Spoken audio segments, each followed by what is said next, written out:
hadi hadi. Yes, sir.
Same same same network पूछ रहे हो।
Hello.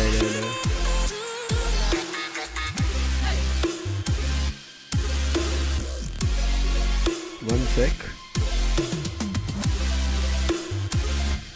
Yeah.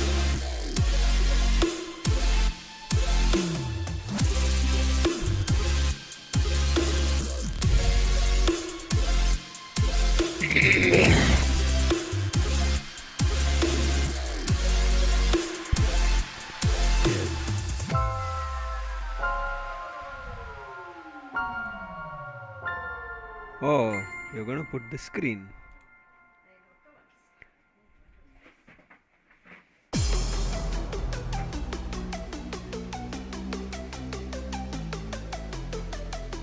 I'm here only, bro.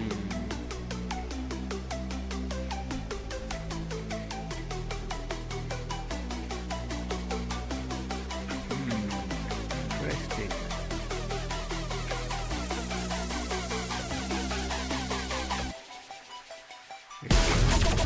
What happened, bro?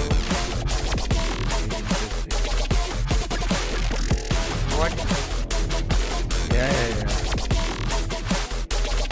Because it doesn't even matter if you put Bro, I am here only, bro. Can you hear Jin is talking to you? No, I cannot hear his audio. Why? I don't know. Even I cannot hear anything from you. Okay, both of them cannot hear you.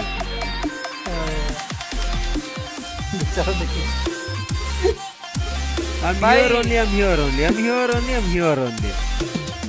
भाई मेरा अलग इतना बताओगे तो कैसे पता चलेगा? तो मेरा अभी लाइफ में बहुत अभी कुछ टाइम से बहुत कुछ चीजें चल रही है. Don't please. So is it my problem? It's your problem. Yes.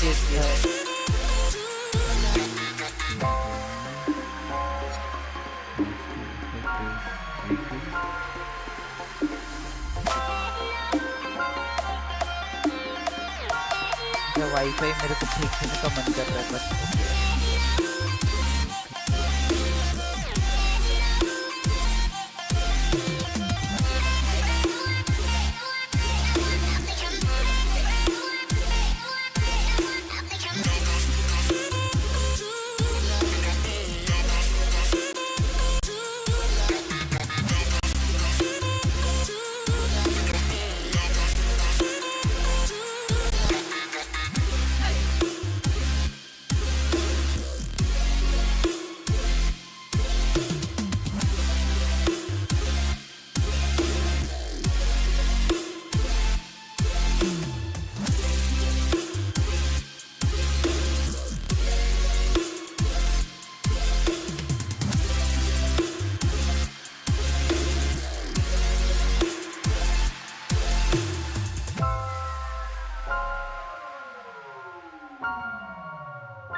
2 days have already passed, and now we're down to the third day of this India Open finals, or the playoffs, as we can say. But the amount of action and the amount of intensity in all the matches that we have witnessed so far, it seems to be, extraordinary. But yes, in the upcoming days, we will also be seeing the grand final in land. That means the players will be, flying down to a venue. They will be playing in front of the audience. But that being said, today is going to be the day three, and we all welcome you back to Pokemon Unite India Open 2023. Alongside me, I have Lucifer joining me live on the desk for the first match broadcast. I'm super excited because yesterday we saw a ferocious, phenomenal Pokemon fight coming through where we saw our winners being Clown 5 and the other team was unable to battle.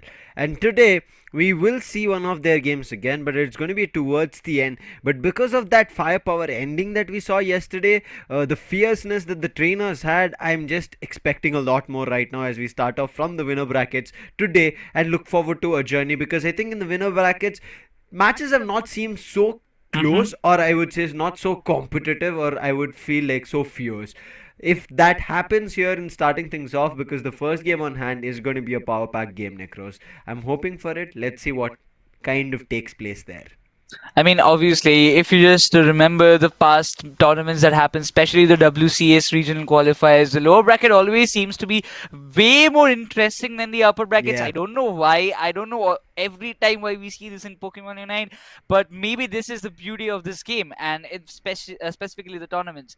In the lower brackets, there are certain new teams, those who are newcomers, or I can just say the new generation of the upcoming stars. So they are also grinding hard. They're also, coming up with some new strategies to counter and play against the experienced ones, and they're giving them a very tough time. Yesterday, we saw Mm-hmm. SATUL taking an exit from this India Open 2023, Yeah. which was definitely a big shock for all the audience, but also it's a big start for the new teams or the new players, that those who think that yes, we can also go up and dominate the scene.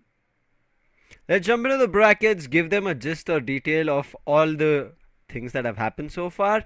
And if somebody is new, you will get to know who your teams are still in the race. Starting things off, as you can see, we have winner bracket round 3 that we'll be seeing Team Griffin versus Team True Gravity. Next is going to be FSC Sports and Forge Your Legacy. Coming into lower bracket round 2, as round 3 still needs to find its contestants. Round 2 already has Revenant Esports and Learn From Past. And the second game in the lower bracket is going to be NDY versus Clown 5. And Clown 5 is the game that I spoke about, where they had decided the entire best of 3 in the first 2-minute mark itself. That's how demolishing they were. So I'm worried for the other teams who are bringing in their Pokemons, because they're going to put them to the Pokemon Center in a jiffy.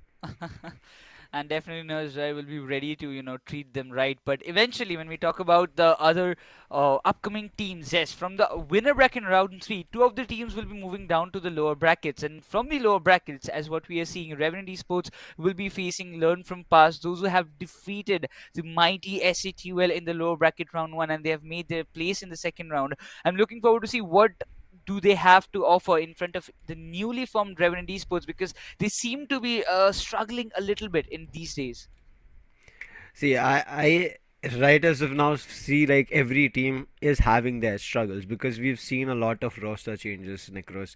I think that is what is causing trouble for teams, because imagine if they don't perform right now, India Open's opportunity gets missed, and from India Open their Asia Champions League's journey also gets missed, and they have to wait for WCS, which is going to be down a couple of months. So any teams right now going out, as we did speak about it right before India Open, it was a little bit of a gap where we see a lot of new Pokemons joining the fray, but not a lot of Unite competition, which pushed players to the bigger stages. And now with India Open coming back again, qualifiers already happened. A lot of I would say star players even in the qualifiers got eliminated and could not make it to the playoffs bracket. And now there are some teams who have already been pushed out, 2 teams, and we have 8 teams as of now today. And from them 8, we are again going to see 2 more being eliminated. And their journey eventually from India Open's champions to ACL, and later down the line the Worlds coming through, where I'm just waiting for my ticket in case that happens with the Worlds in Hawaii. Already with the Hawaiian vibe, but I'm not too sure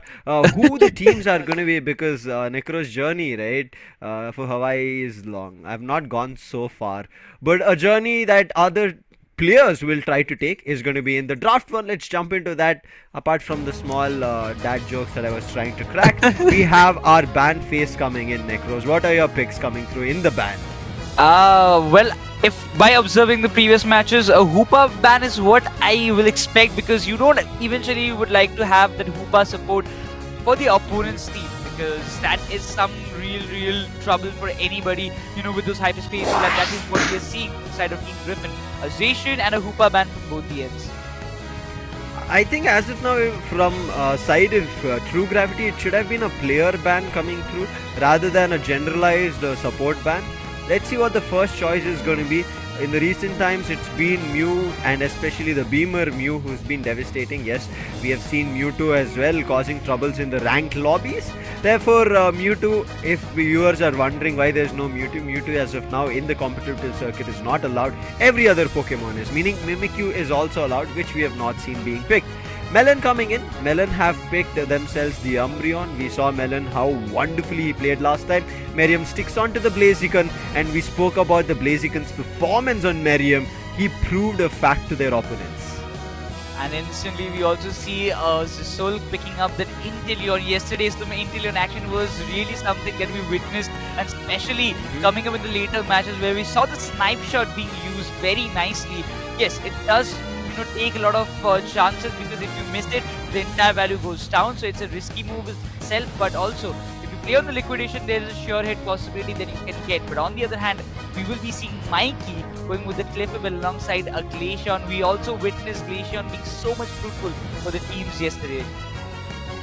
Let's see how it works out right now. Griffin versus Gravity. And right as now, I'm looking forward to the last pick coming in from Vixion. Yesterday also we saw a lot of Venusaurs coming through, even the Beamosaur as well as the Giga Drain. Quickly, we'll talk about the battle items coming in the preparation phase as we move towards the side of True Gravity. Griffin, my bad, is going to be Ghoul, who has the attack weight on Leafeon. Is going to be interesting. Yesterday we saw the Leafeon commanding the game from the start from Clown 5, so I hope it doesn't happen for the sides of Gravity. On the other end, when we talk things through here, Merriam, I think his attack weight is also going to be super crucial. But one thing with the energy amplifier that Venusaurs come through, the Verdant Anger, I think they look forward to activating it a lot. And also you can see the incense being there, right? The cursed one. So the special attack damage, if it does, HP reduction, that is going to cause a lot of trouble. And I'm looking forward to how that works. But again, Glaceon getting back into the fights, that's what I'm super interested, because Necros, I'm pretty sure you remember the day, right, where Glaceon was so overpowered that it ended up being a Pokemon which people used to ban as well.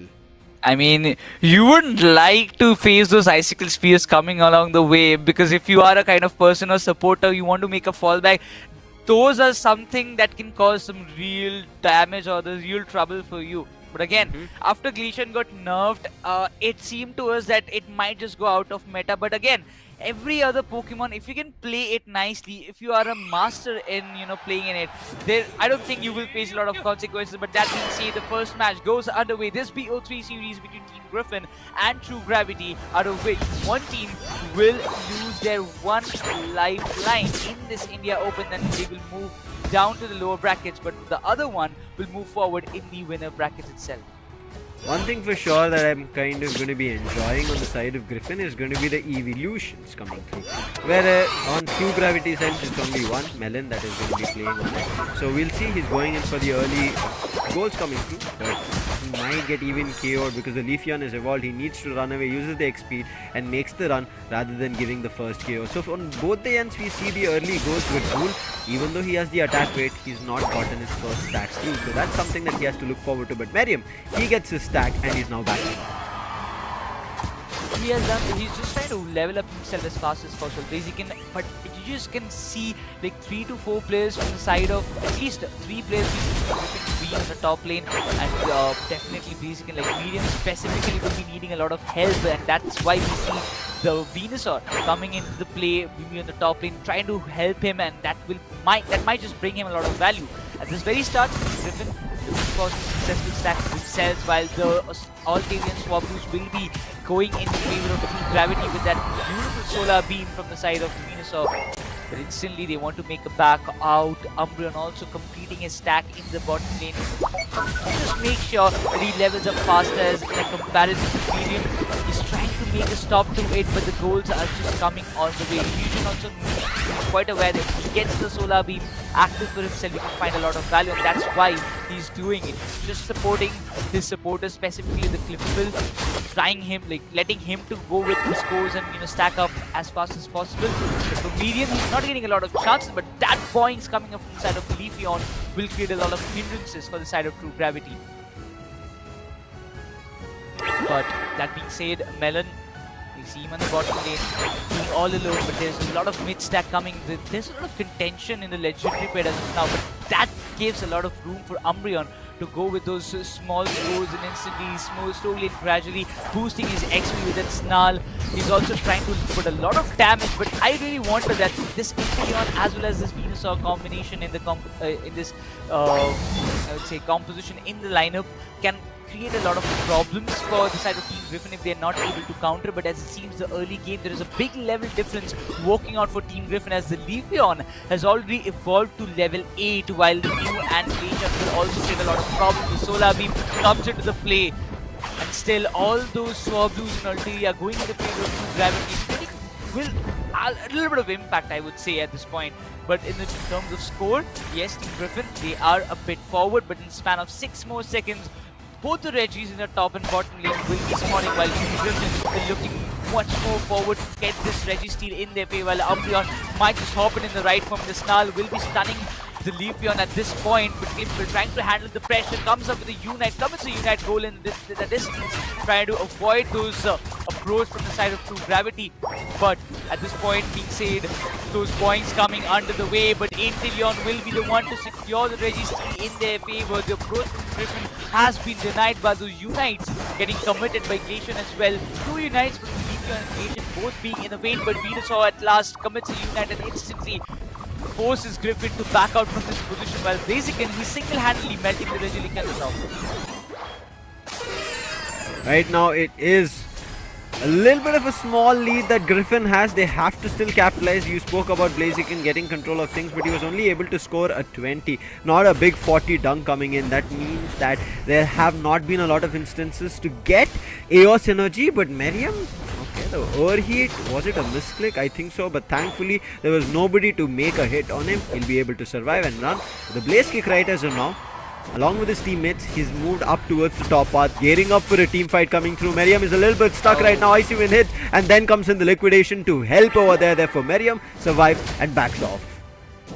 Instantly, we can see the pressure the Team Griffin are trying to put on. They had lost 2 of their crucial objectives at the very start when they had a approach, but instantly you can see Stag being done, the Unite committed by the side of Leafeon, but the gold zone will be destroyed by the side of Team Griffin. Instantly, the Unite being committed by Inteleon should find a little bit of value, but still, there's a fallback.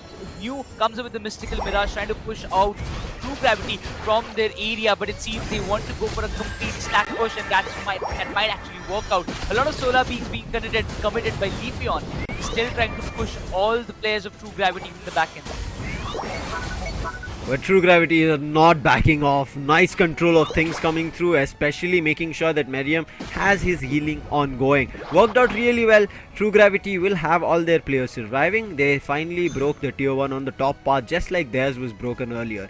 92 to 143, True Gravity have taken away the lead. And look at this, Vulcan slowly moving in, going in for a score, but gets stopped. And Vulcan playing on a Blissey. We were talking about it, right? Vulcan has been that ranked Zacian spammer, but here as of now, he's playing for the team. This is where the versatility comes through. A quick jump from Melon coming through. Nice Snarl. He doesn't have the mean look, therefore he couldn't find a catch on that Glaceon. Glaceon will survive, will back off. Also had to commit its Unite to run away back to the home base goal. I'm sorry, tier 1 of the bottom path to get the blue shield, but it looks to be there, wants to be a steal, but a big solar beam, the steal happens, it doesn't work. The solar beam was a true super early, and therefore seems like there can be some chaos happening. Lixion from the backline, she is trying to help, but Melon goes down, and it's time for True Gravity to retreat. Instantly, the dodge from that Solar Blade helped Blaziken to survive at this pace, but instantly those Solar Beams are affecting Mew.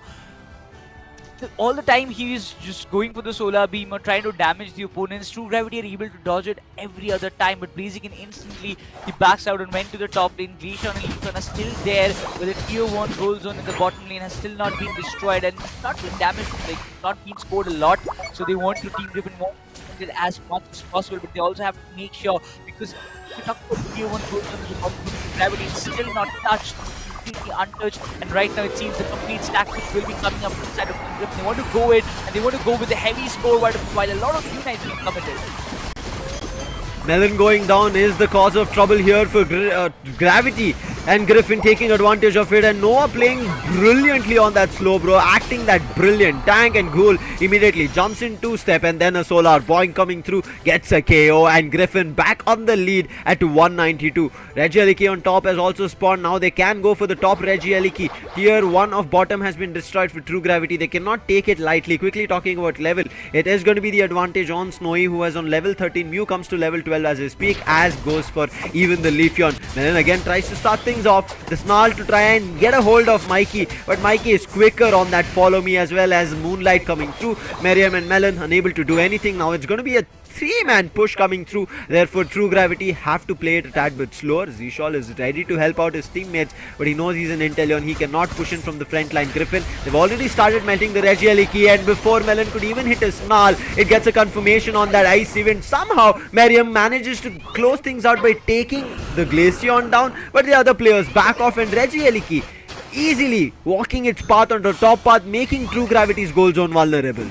At this point, True Gravity, they will be focusing on melting the Rayquaza, keeping all of their players alive in this final stretch, and instantly you can see how fast they're trying to melt it down. Well, Griffin, I really don't think they will be assuming this one, but a lot of Solar Beam coming underway, but Griffin, they're finally able to secure this Rayquaza in their favor, but it seems True Gravity, they're breaking the shields. That's the only approach that they can do, but it's a complete team KO coming up from the side of Team Griffin, as they are all running down to go with the scores, and that 2 KO streak coming up from the side of Leafeon as well as Mew has walked out so brilliantly in the final stretch.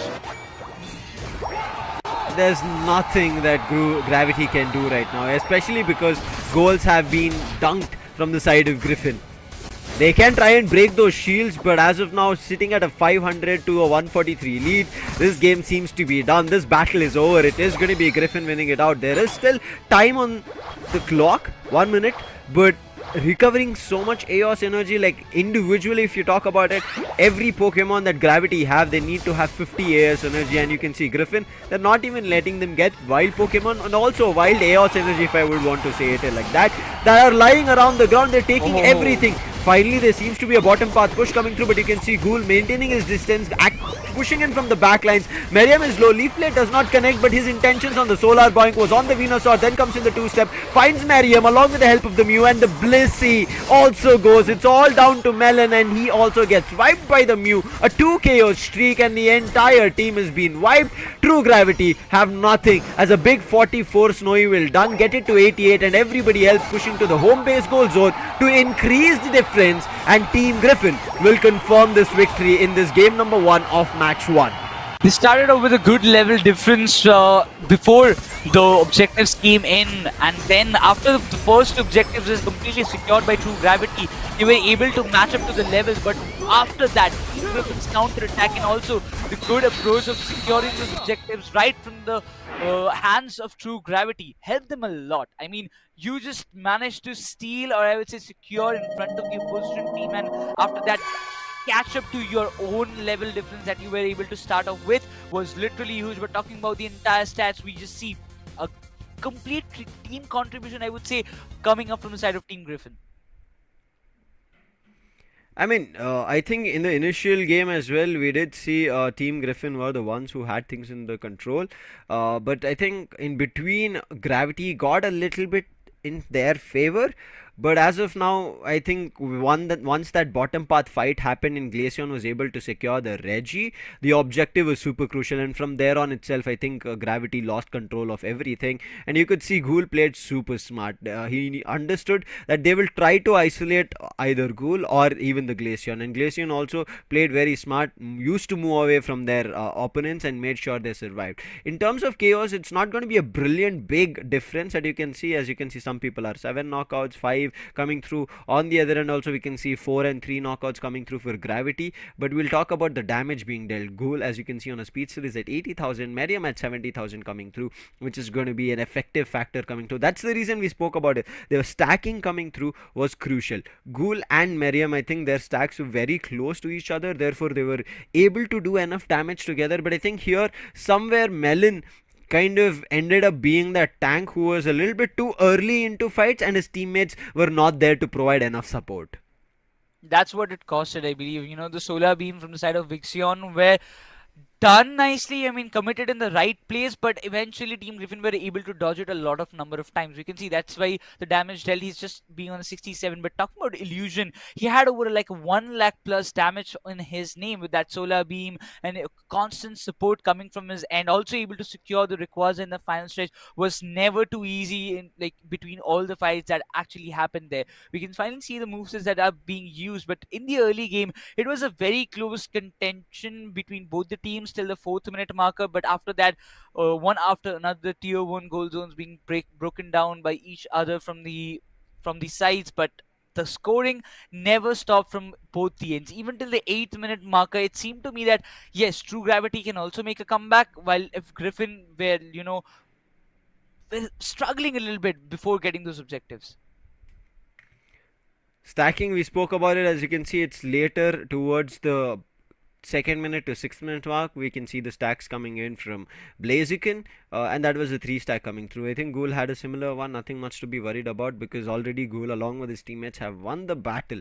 But you can see, right, in terms of objective, I think that's what True Gravity had to concentrate also. The bottom objectives especially, and having a Registeel to secure, right, if it's there from the start. If it's a Regice or Regirock, it boosts your HP as well as defense. So battle seems to be still favorable for enemy. But once you get an Registeel, and if you're able to not secure it from the start, it causes trouble, because you get an attack boost coming through, and that helps a team to kind of win an attacking fight or a team fight coming through either one of the parts. And I think that's where Team Griffin got things under control, especially again I mentioned that Registeel secure coming in from Glaceon. While almost everybody had drained its health, Nova moved in first, Glaceon right behind him, and got that secure coming through.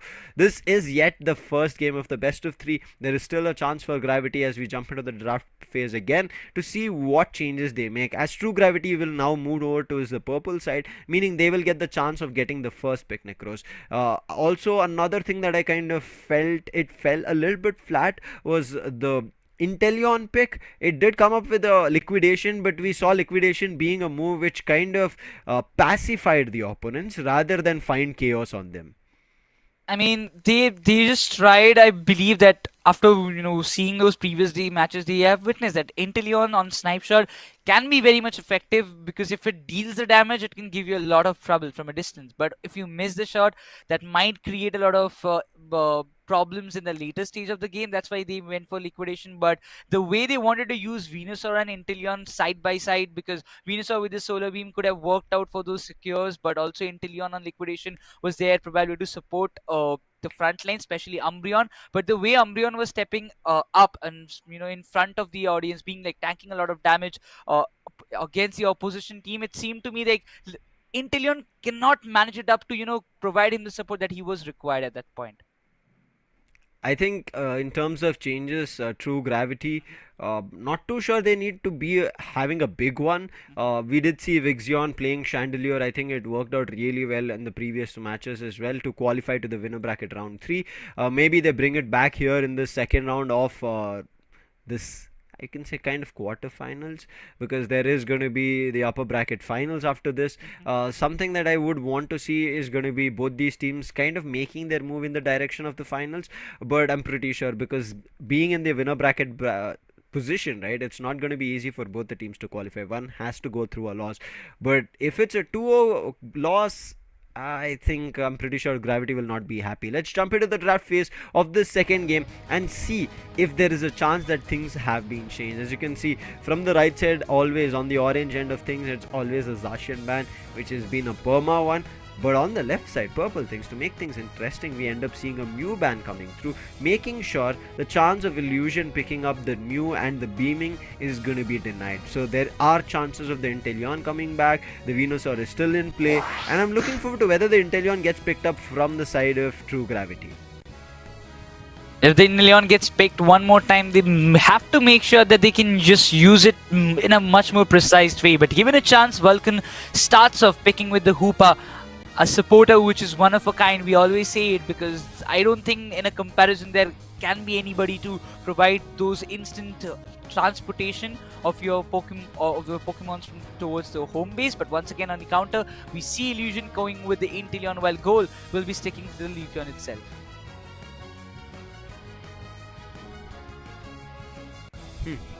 Inteleon is there, but Melon still keeps sticking on to Umbreon. Eos Cookie as well. Eos Cookie goes for Miriam as well on the Blaziken with an attack weight. Stacking again, something that we spoke about. Looking forward to how much of a better stack we can see. Previously, Miriam was only able to get 3 stacks for himself. Noah coming in again with none other than the Slowbro, which worked out previously. Mikey played the Blissey, played the Cliffable previously. This time playing a Blissey, which was played from Vulcan. Let's see how it counters. Right, is now talking about countering. It is a Pikachu coming through. Looking forward to a little bit more stun and effective range. I'm not too sure if they're going to be sticking on to Pikachu or not, but Vixion, he comes in with a Dodrio. I remember his Dodrio. I think it was back in India Open Finals, and man, that was amazing. And he was able to kind of turn the game around, and therefore Snowy decides, okay, there's a Dodrio in the mix. I think we need to increase the speed, make it a double speedster play coming through, and he goes in for a Zoroark with also an attack weight stack coming through. A double speedster composition at this point. We see a Leafeon, we see a Zoroark in the very same composition, but itself coming with the Dodrio. Sam, I would like to have your opinion. What you would have to say about the Dodrio pick coming up from the side of True Gravity? Yesterday I mentioned this. The recent times of Pokemon Unite, anything and everything can work. It's all about how the team functions, and especially making your battle items work. If you make a miss on that, then your effective usage kind of goes down the drain. And because you can see there are stacking items coming through, teams or players need to make sure effectively they stack. If there are Eos Energy loosely lying around, they need to tell the Pokemon which has stack on themselves to pick up that, get the stack done. So the double speedster coming through is going to be interesting, will make Team Griffin's play super fast, whereas for True Gravity I feel like it's going to trouble them. Umbreon especially, I even mentioned in the previous time, instead of picking the mean look, he went for the other move, and which kind of brewed in trouble. He did have the Snarl, which did, yes, stun, but you could see he couldn't connect his next move, therefore there was not an immediate counter move coming through in the foul play. So as of now, let's see how it kind of works with Melon again. Maybe it was a little bit of a misclick, but as you did mention about Hoopa, in terms of fast rotations, I think that's something that I hope Gravity look towards.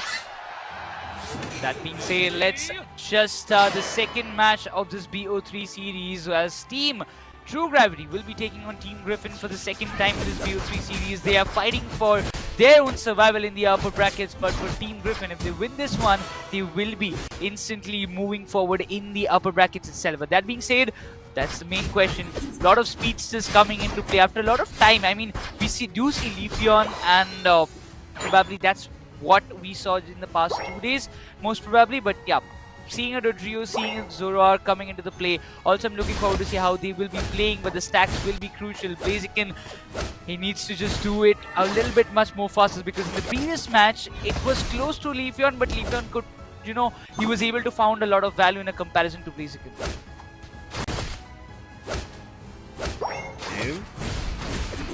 Early stacks coming in from True Gravity's end of things. Griffin still not have gotten a single goal. They've been just taking away the wild Pokemon so far. Sobble has been put in the Electro Web. will not give up a KO, but Melon in the meantime has still not evolved to the Umbreon. He's not getting the AOS, and as you can see, he's sitting at 0. Zishal has been somehow grabbing the wild Pokemon and its experience, so they're 4 at 9. But Snowy hiding in the tall grasses, jumps in. Can he find the KO? He misses his opportunity, gets stunned, and the Dodrio helps. And now Snowy immediately has to run back to heal, and thankfully his teammates were also nearby, so they were able to counter the other moves and act as a wall, and therefore Snowy safely retreats back to mid path. In the meantime, Vulcan, he wanted to intervene. He has moved in Solar Point from Illusion, as he also intervened that mid path. None of the interventions worked, but it looks like Vulcan is still sticking through with the Hoopa on the mid path towards the Griffin's end. Oh, again medium. Got a good point from their end, but instantly Team Griffin, they have a good approach, and the tier 1 goals that might just shatter at this moment. There will be a lot of scores while Zoroark is trying to pull up some good values, needs to escape, but Dodrio doesn't let him get away with that. And that's a KO coming from his side, and probably Nova also. He has dealt a lot of damage, trying to just go out with the serve, but the hyperspace was being activated at the right time. It will give the chance for Dodrio to go back and again patch himself up and come back to the battlefield to take the fight once again. And the bottom lane control, it's almost in the hands of Team Gravity, but in terms of score, Team Griffin have made a try. Illusion trying to run away. Zora tried to help, did get a KO on the Combuskin, but Dodrio ended up picking up a KO on the Leafeon. But looks like Snowy doesn't want to stop. A big damage coming through on Vulcan, but the blue shield on the goal zone helps. He survives. Dodrio is back. Vixen, can he find? He's trying with a tri attack, but Snowy dodges that, and now Snowy is moving in again, gets one big KO, and Vulcan is down. But Vixion, his tri attack is count down to a cooldown, therefore Snowy can act in again, try to swoop in, but the wild Pokemon takes up the damage rather than the Dodrio, therefore Dodrio survives. Snowy is still trying to function with a feint attack, finds again on the Combuskin. He's not stopping, Blissey is helping him, Mikey consistently healing him. Again the X coming through, but Snowy, he now has to worry because the other players have all ganged up at the top path, and Snowy finally goes down along with his healer as well. And finally Team Gravity will be able to truly put things down to a rest. A good comeback, I would say, coming up from their end, and there's a big score coming. 6 more scores to destroy the tier 1, and they want to go for the overdone. They will have an overdone of 28 scores on the top. And that being said, the tier 1 goal zone of the top lane has been completely taken down, and now they will be waiting for to melt down this Regieleki at the first, because it might be a big opening for the side of Team True Gravity once again. But Team Griffin, how are they going to make a fallback? Snowy have already invaded the jungles of Team True Gravity. While it seems the Unite being committed by Leafeon will not find a lot of value, because the trio finds a K on him, while Leafeon with those beautiful solar blade trying to do a lot of damage, while Slowbreeze handling the front end. Umbreon will not be able to escape this time. Zoroark also pops in, and Dodrio, he finally trying to break through it. He's trying his level best, but he cannot survive in front of all those people. But still, it's a KO coming up from their end. Pikachu also comes in this Unite, but Team Griffin, they're fighting it way too hard and going off with a lot of chaos in their name. Again, Snowy swoops back again for a fight, finds the KO as well. Looking forward to his team moving in the right direction of gold zones and dunkings and destroying tier 1s. And they get an overdunk of a 40, and Griffin back on track with a lead of 198. Extra goals of 67. Again trying to move in, Melon at the right time with the snarl, jumps in, finds the KO along with the snatch of that Regieleki, and Griffin were unable to do anything. Now they have to defend their tier 2 on the top. In the meantime, Noah will have to waste some time, because there's also the force coming in of a push towards the bottom path. Melon in the meantime trying to kind of have a chance to push that Regieleki, their 6th member for the team as of now. Dodrio quickly getting a lot more stacks, as you can see, but Snowy makes sure that he punishes him. There's already Rings Unbound out, and Noah goes down at the bottom path, and now we have to see if there's a chance that True Gravity will be able to actually destroy. Yes, they destroy as they get control of the bottom path and take away the lead from Griffin to 221, and immediately jump to the Registeel, which will provide them an attack boost. And there's no contest coming in from Griffin. True Gravity here are avenging their loss on that first game. They want to rectify their mistakes this time, and look at the kind of approach or the time that they are buying for themselves. Instantly, by the distraction of Regieleki, they got the control in the bottom lane as well. But Hoopa is still fighting it out. Team Griffin, they're trying to defend their tier 2 goal zones as no matter what it takes. But Leafeon is just the only one on the top lane, as it what we see. But Zoroark, he's not able to function the way we expected from his side. Again going in for a score at the bottom. 10 gets scored. Zishal unable to stop it, and behind that 14 also gets scored. Snowy misses his feint attack, and now Mikey in trouble. Even Snowy also, as they gang upon him with 3 players. Somehow he's trying to run away, makes use of the Unite, but it fails utterly, and now things have gone down to the drain. In the meantime, Leafeon pushes up for a big 50 score, but they're chasing a lot more of their players. A lot more Pokemons get fainted. Illusion gets stopped, but his goal does not. Oh, he commits a Unite again once more time, but it's now 8 more seconds for the Regieleki to come into the play, but Leafeon, the way he just survives, it was really something that I did not expect, even after the hyperspace hole coming into the play. Yes, there were a lot of resets coming up from the side of True Gravity. They had a little bit of lead for some time, but Team Griffin, they again managed to get the control in their favor. They're waiting for one good opportunity. Still 1 more minute to go for the Rayquaza to come in and make into the final stretch. But now both teams have to contest for all the objectives. Even Leafeon as well as Zoroark, they want to just get this Regieleki no matter what. While we will be seeing that Umbreon might just be able to steal, but no, it doesn't work this time, as this Regieleki will be going in the favor of Team Griffin, as they will be moving down for the bottom Reggie itself, because if they get it, it might 30 seconds on the clock. If they get the Reggie on the bottom, it's going to be an advantage. Not sure who's going to get. Merriam is ready in the tall grasses. He's going to try and swoop in for his steal. In the meantime, Noah finds him, comes in from the back lines, clears him off the tall grasses. Noah trying to get the last hits, making sure, along with his teammate Inteleon, Liquidation as well as Solar Boink ready. And Merriam's overheat does not connect. With a focus blast, immediately retreats. But that Reggie advantage, also the experience, all in favor of Griffin. But in the meantime, look at the goal scoring speedy machine of that Dodrio. Has pushed True Gravity's advantage to 309 compared to the 272 of Griffin. It's time for the final fight here. Can they secure the Rayquaza? Griffin, if they do it, they'll close the series on a clean sweep. Otherwise, it's going to be True Gravity pushing it to the third one. Snowy sneakily made his way towards the tall grasses. He's hiding right as of now, and he's given his trust toward his teammates, telling them you have to be the top and anchors and tanks. Vixion, in the meantime, the scoring machine, scores another. And in the meantime, there's also a 60 score coming in, and this is the advantage that Griffin takes. They decide that their teammates are separated. If we separate the other surviving players, we can take them all down. Melon gets united with a slow beam coming through to counter things off. Dodrio comes in from the back lines, but it only ended up being a 1 KO. Now they have to find counters. 3 players is still surviving. Make it another KO as Dodrio finds Snowy. Make it a double one as he finds the Blissey. Illusion trying to survive, but the Dodrio is not going to let him. Noah finally comes in to help Illusion here. Vulcan is also going to be there. A quick phantom move coming through, but unfortunately Illusion's teleport retreat did not work back to base. Now Noah is just trying to buy time for his teammate as he goes back to her full heal. In the meantime, True Gravity, because of the goals that they were able to dunk, they're at 407, and Griffin badly need this Rayquaza in this final stretch. A lot of unites will be committed at this point. Team Griffin, they are very much desperate for this Rayquaza to come in their favor, but a lot of chaos coming from the side of Team True Gravity as well. The Leafeon and Zoroark, both of the speeches have been taken down. Inteleon goes down as well, but the Hoopa, he gets it. The Rayquaza comes in the favor of Team True Gravity, and that being said, they will be going for some more scores. At least a score of 300 will be coming up from the side of True Gravity, and that marks an equalizer in the series by the side of Team True Gravity. I think this game all ended up becoming an advantage because of Pikachu's Unite. If that Pikachu's Unite did not come into play at the time when Griffin had jumped on them, also had found the chaos, I think True Gravity would have given away this victory to Griffin. Griffin were almost about to get themselves a team KO against True Gravity. A nice battle, and Team True Gravity will be the ones who will be winning this round as of now in the best of 3. So we'll be jumping into the decider between these two.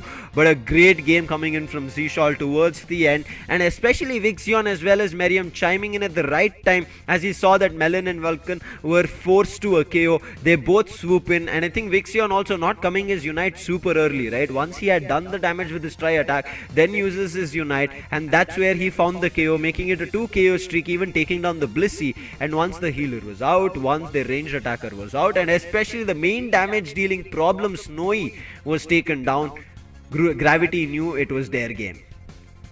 The way they oppressed the speedster, specifically Vixion, every time we just saw a head-on battle against Zoroark, he was the one finding a lot more value as compared to Snowy. But again, going with those sneak scores. If you talk about Blaziken as well as uh, uh, Trio coming up, getting those scores sneakily done in the final stretch and finding a lot more value, pressurizing Team Griffin to go for the Rayquaza no matter what, because even Team Griffin knew that they had already done a lot of sneaky scores. So if we don't get the Rayquaza, we won't be able to win this one.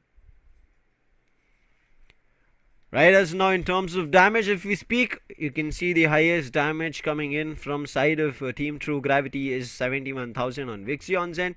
But on the other end, Snowy, you would have thought we could have seen a lot more coming through, but I think towards the end they finally found a way to shut him down. And especially they knew how Snowy was playing along the likes of that Blissey to get that constant healing. That's the reason, as you can see, Mikey has not been consistently helping out the other players to get heal, and therefore that ended up being a trouble, and that's the reason we can see that recovery being less than 60,000.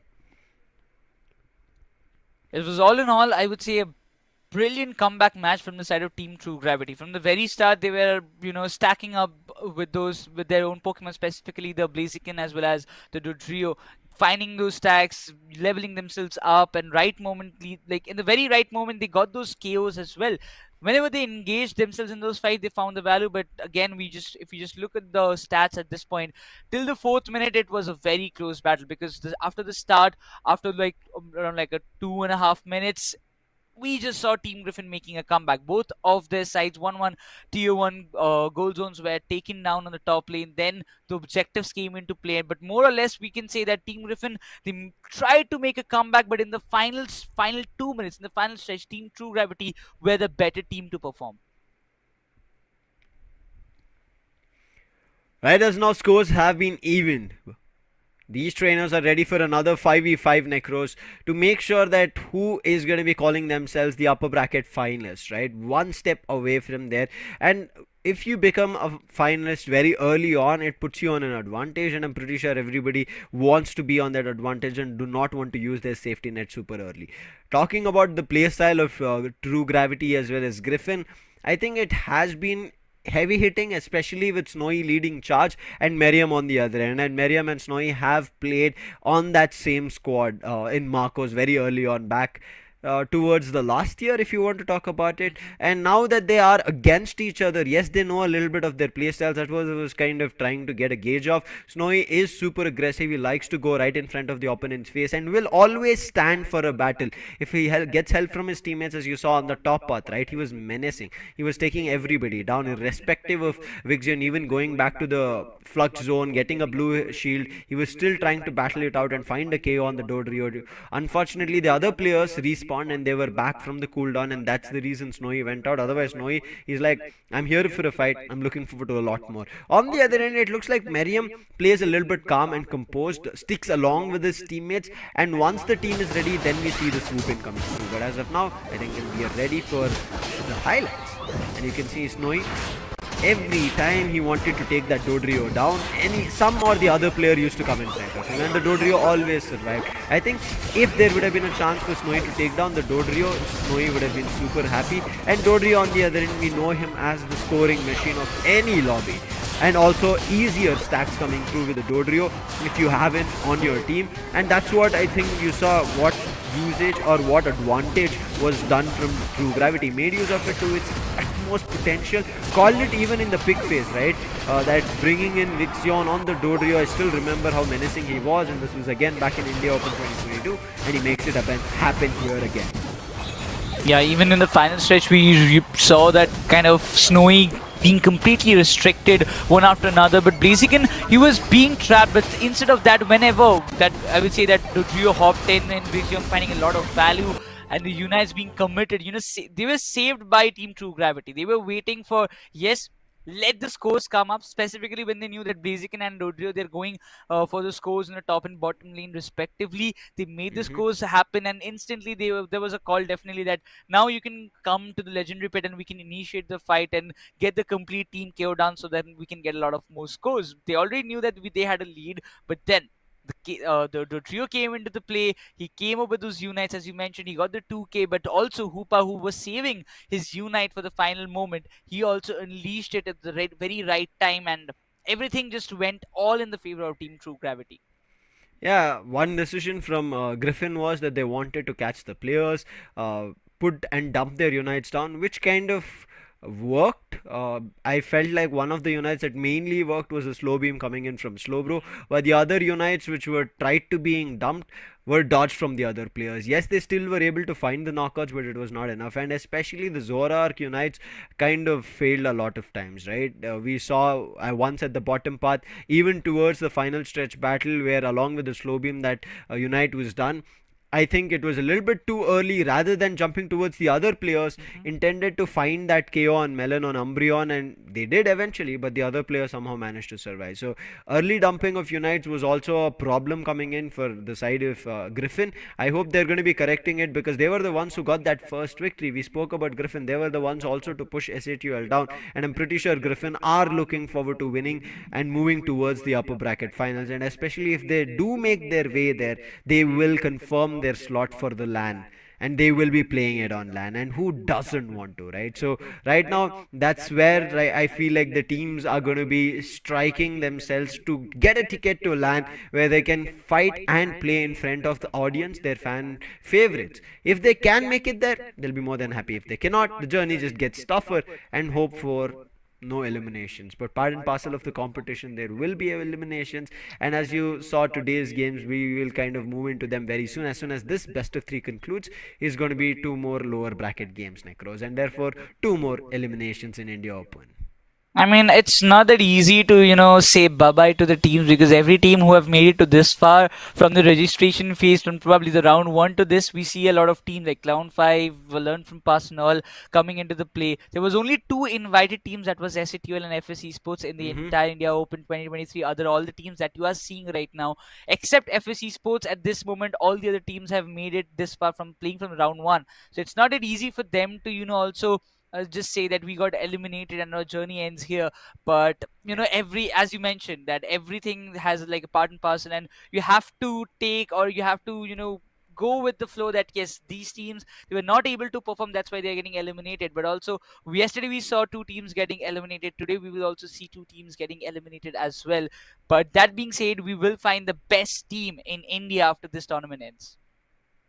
That's what the, I would say, search is for our viewers as well, to see which team right now in this 2023 year stands on top. Because every year I think in Pokemon Unite we have not had that one strong team who takes control of everything, even in during fights, right? If you talk about the regional qualifier during WCS, you saw FSC Sports being the I would say surprise package, and all of us thought they, because of their performance in the playoffs bracket, they are going to be the ones who are going to get the first seat. But look at SATUL, they were so super hungry that they made sure that their name as the comeback king still stands strong, and they were able to go for a reverse sweep and make sure that it works. They are also that safety net which we talk about, right? The reset, grand final reset, they had to fight it again, and they made sure they won it. So be ready for anything. Even if you talk about India Open last year, it was God's Reign. As you can see, a couple of players of God's Reign are also here in Team Griffins, and as well as True Gravity. Wait, I think from True Gravity's end rather than from Griffin's end. True Gravity, there's already Vixion we spoke about. So I'm looking forward to how this kind of functions right as now, because we also see, if you want to talk about the first ever Worlds, and where we saw one team going out from India, which was Revenant, which was led by Burzum Crowley. We're looking forward to how it kind of goes this year, right? Towards the World, towards the India Open. But before the Worlds itself, there's going to be Asia Champions League. So who those teammates are going to be is something that we are waiting for. We've got a confirmation from our production as well. We'll be jumping into the game very soon. Now with a Mew ban coming through, as well as Zashan that we saw in the second game, Necros, what are your predictions for the bans that are going to be, so that Griffin will try to get their victory that they need? I mean, banning Zacian will be banned by one team, but if you talk about Griffin, what should they go? If I was in Griffin, what I would go for? I'm thinking. You have asked me a tough question, but let's just go. I'll just keep with probably I'm going with the Inteleon. Okay. I've still not felt like Inteleon is a Pokemon which does change the game. A couple of players did show us what the chances are of, and how you can kind of completely turn the game around.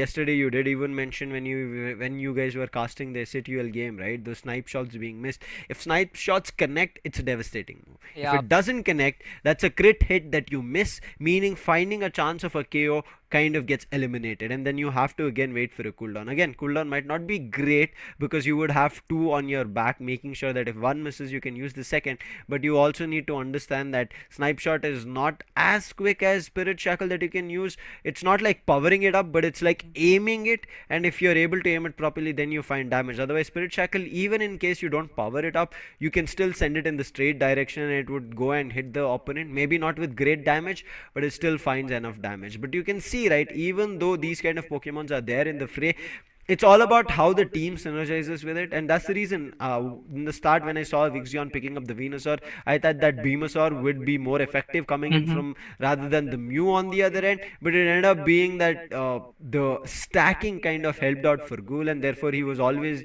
able to invade the backlines and make sure that true gravity were unable to kind of function as they wanted, and Meriam still tried there. Meriam here got better chances of stacking along with his teammate Vixion who was there, so they were an altered approach, or you would say a two-pronged approach coming in from true gravity, where Griffin were unable to kind of glue their eyes on one of the players or one approach of what true gravity were doing.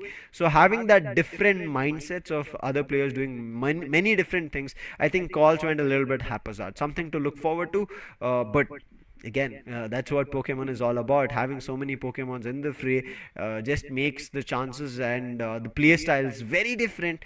And again, it's all about how another team kind of tries or finds a way to counter your Pokemon choices. Not only that, but also your tactics or maybe the strategies that you're coming up with, because we also saw so many last minute secures, or I might say the proper word, it's going to be steal.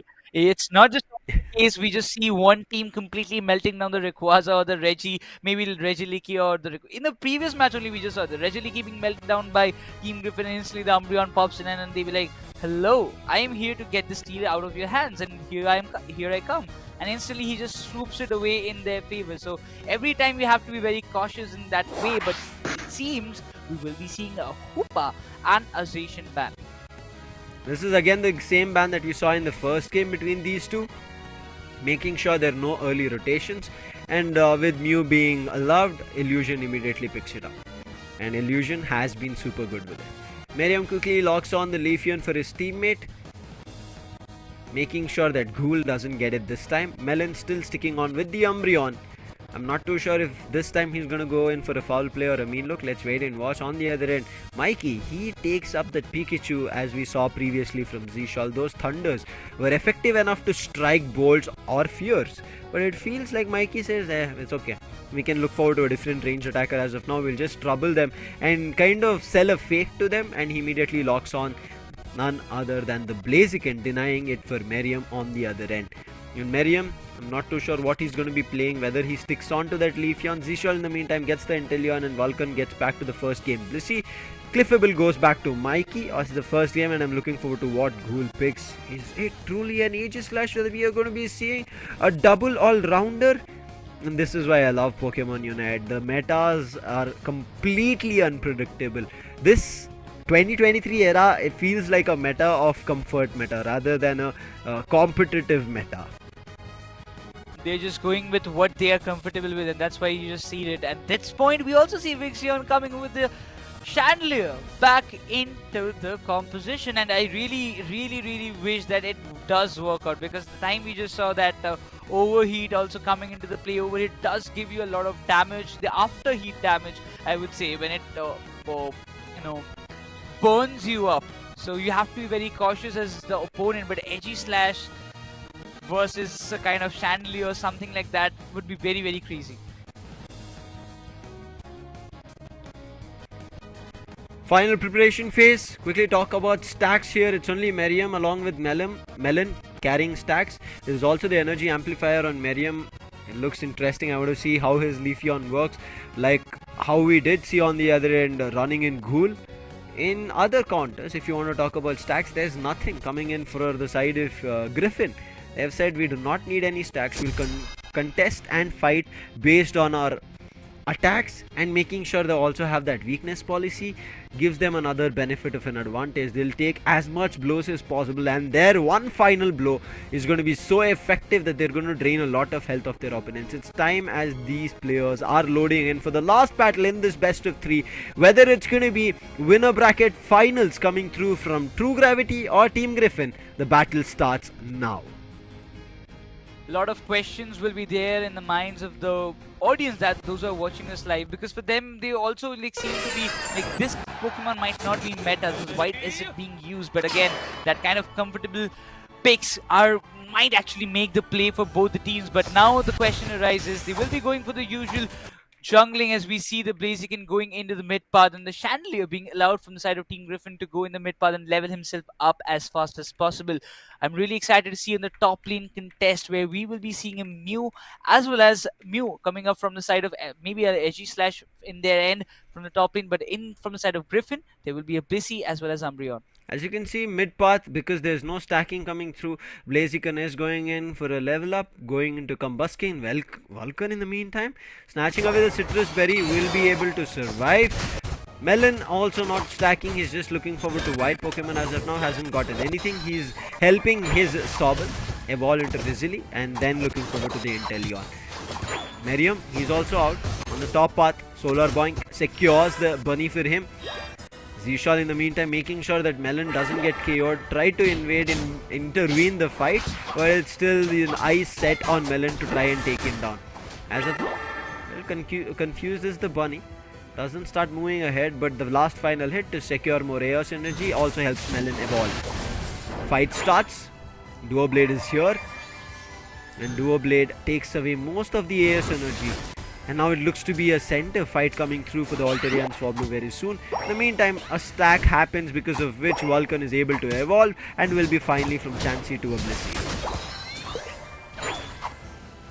Trying to go for those early scores. Team Griffin from the very start, they are just taking up the lead while they have the opportunity. While Team True Gravity, they try to push on the top lane, but it seems that Nova hops in, try to stop Melon from getting some more scores, but they're not allowing Team True Gravity to have any of those wild Pokemon. But Nova has also got a support from Ghoul as he comes into the play. The bunnies will be in the contention in the top lane as well, but Illusion, they're just trying to defend the tier 1 gold zone at this point. But a big point coming up, dodges the Solar Beam as well, but at this point just being forced to back off from that position.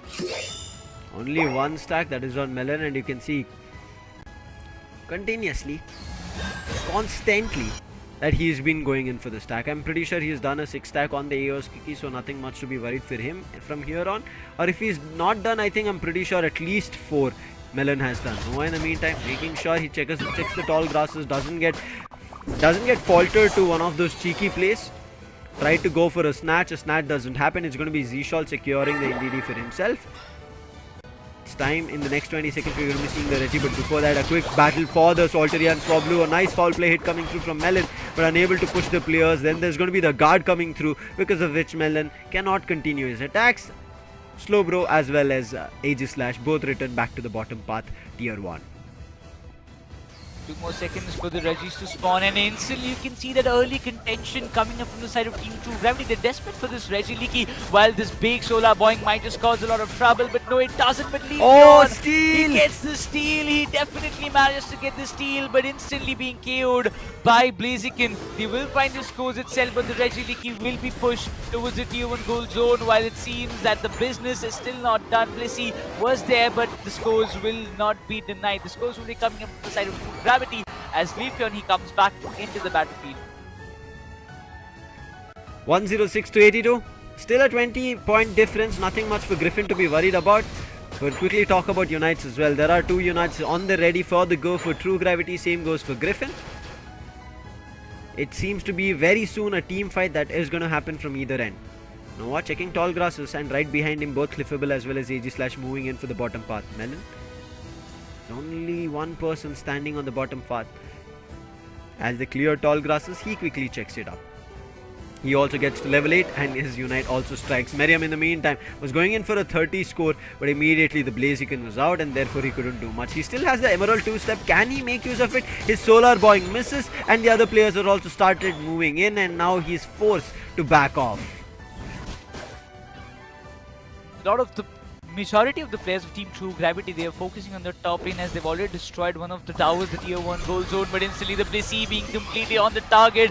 Was there a Unite commitment coming up from his end, but instantly the Unite coming up from Umbreon will do a lot of damage. The Chandelier finds basic, and that's for sure, and he gets a 2k for himself at that position as well, but the Solar Beam will be forcing the players of Team Griffin to make a fallback, but that will give an opportunity for Miriam to go with the 30 score on the top goal zone, the tier 1 goal zone for the side of Team True Gravity. But still, a lot of time left for the Regieleki to spawn up. Chandelier will be also utilizing on the top, but instantly, as it seems, the Team True Gravity, they want to break through the tier 1 goal zone in the bottom lane.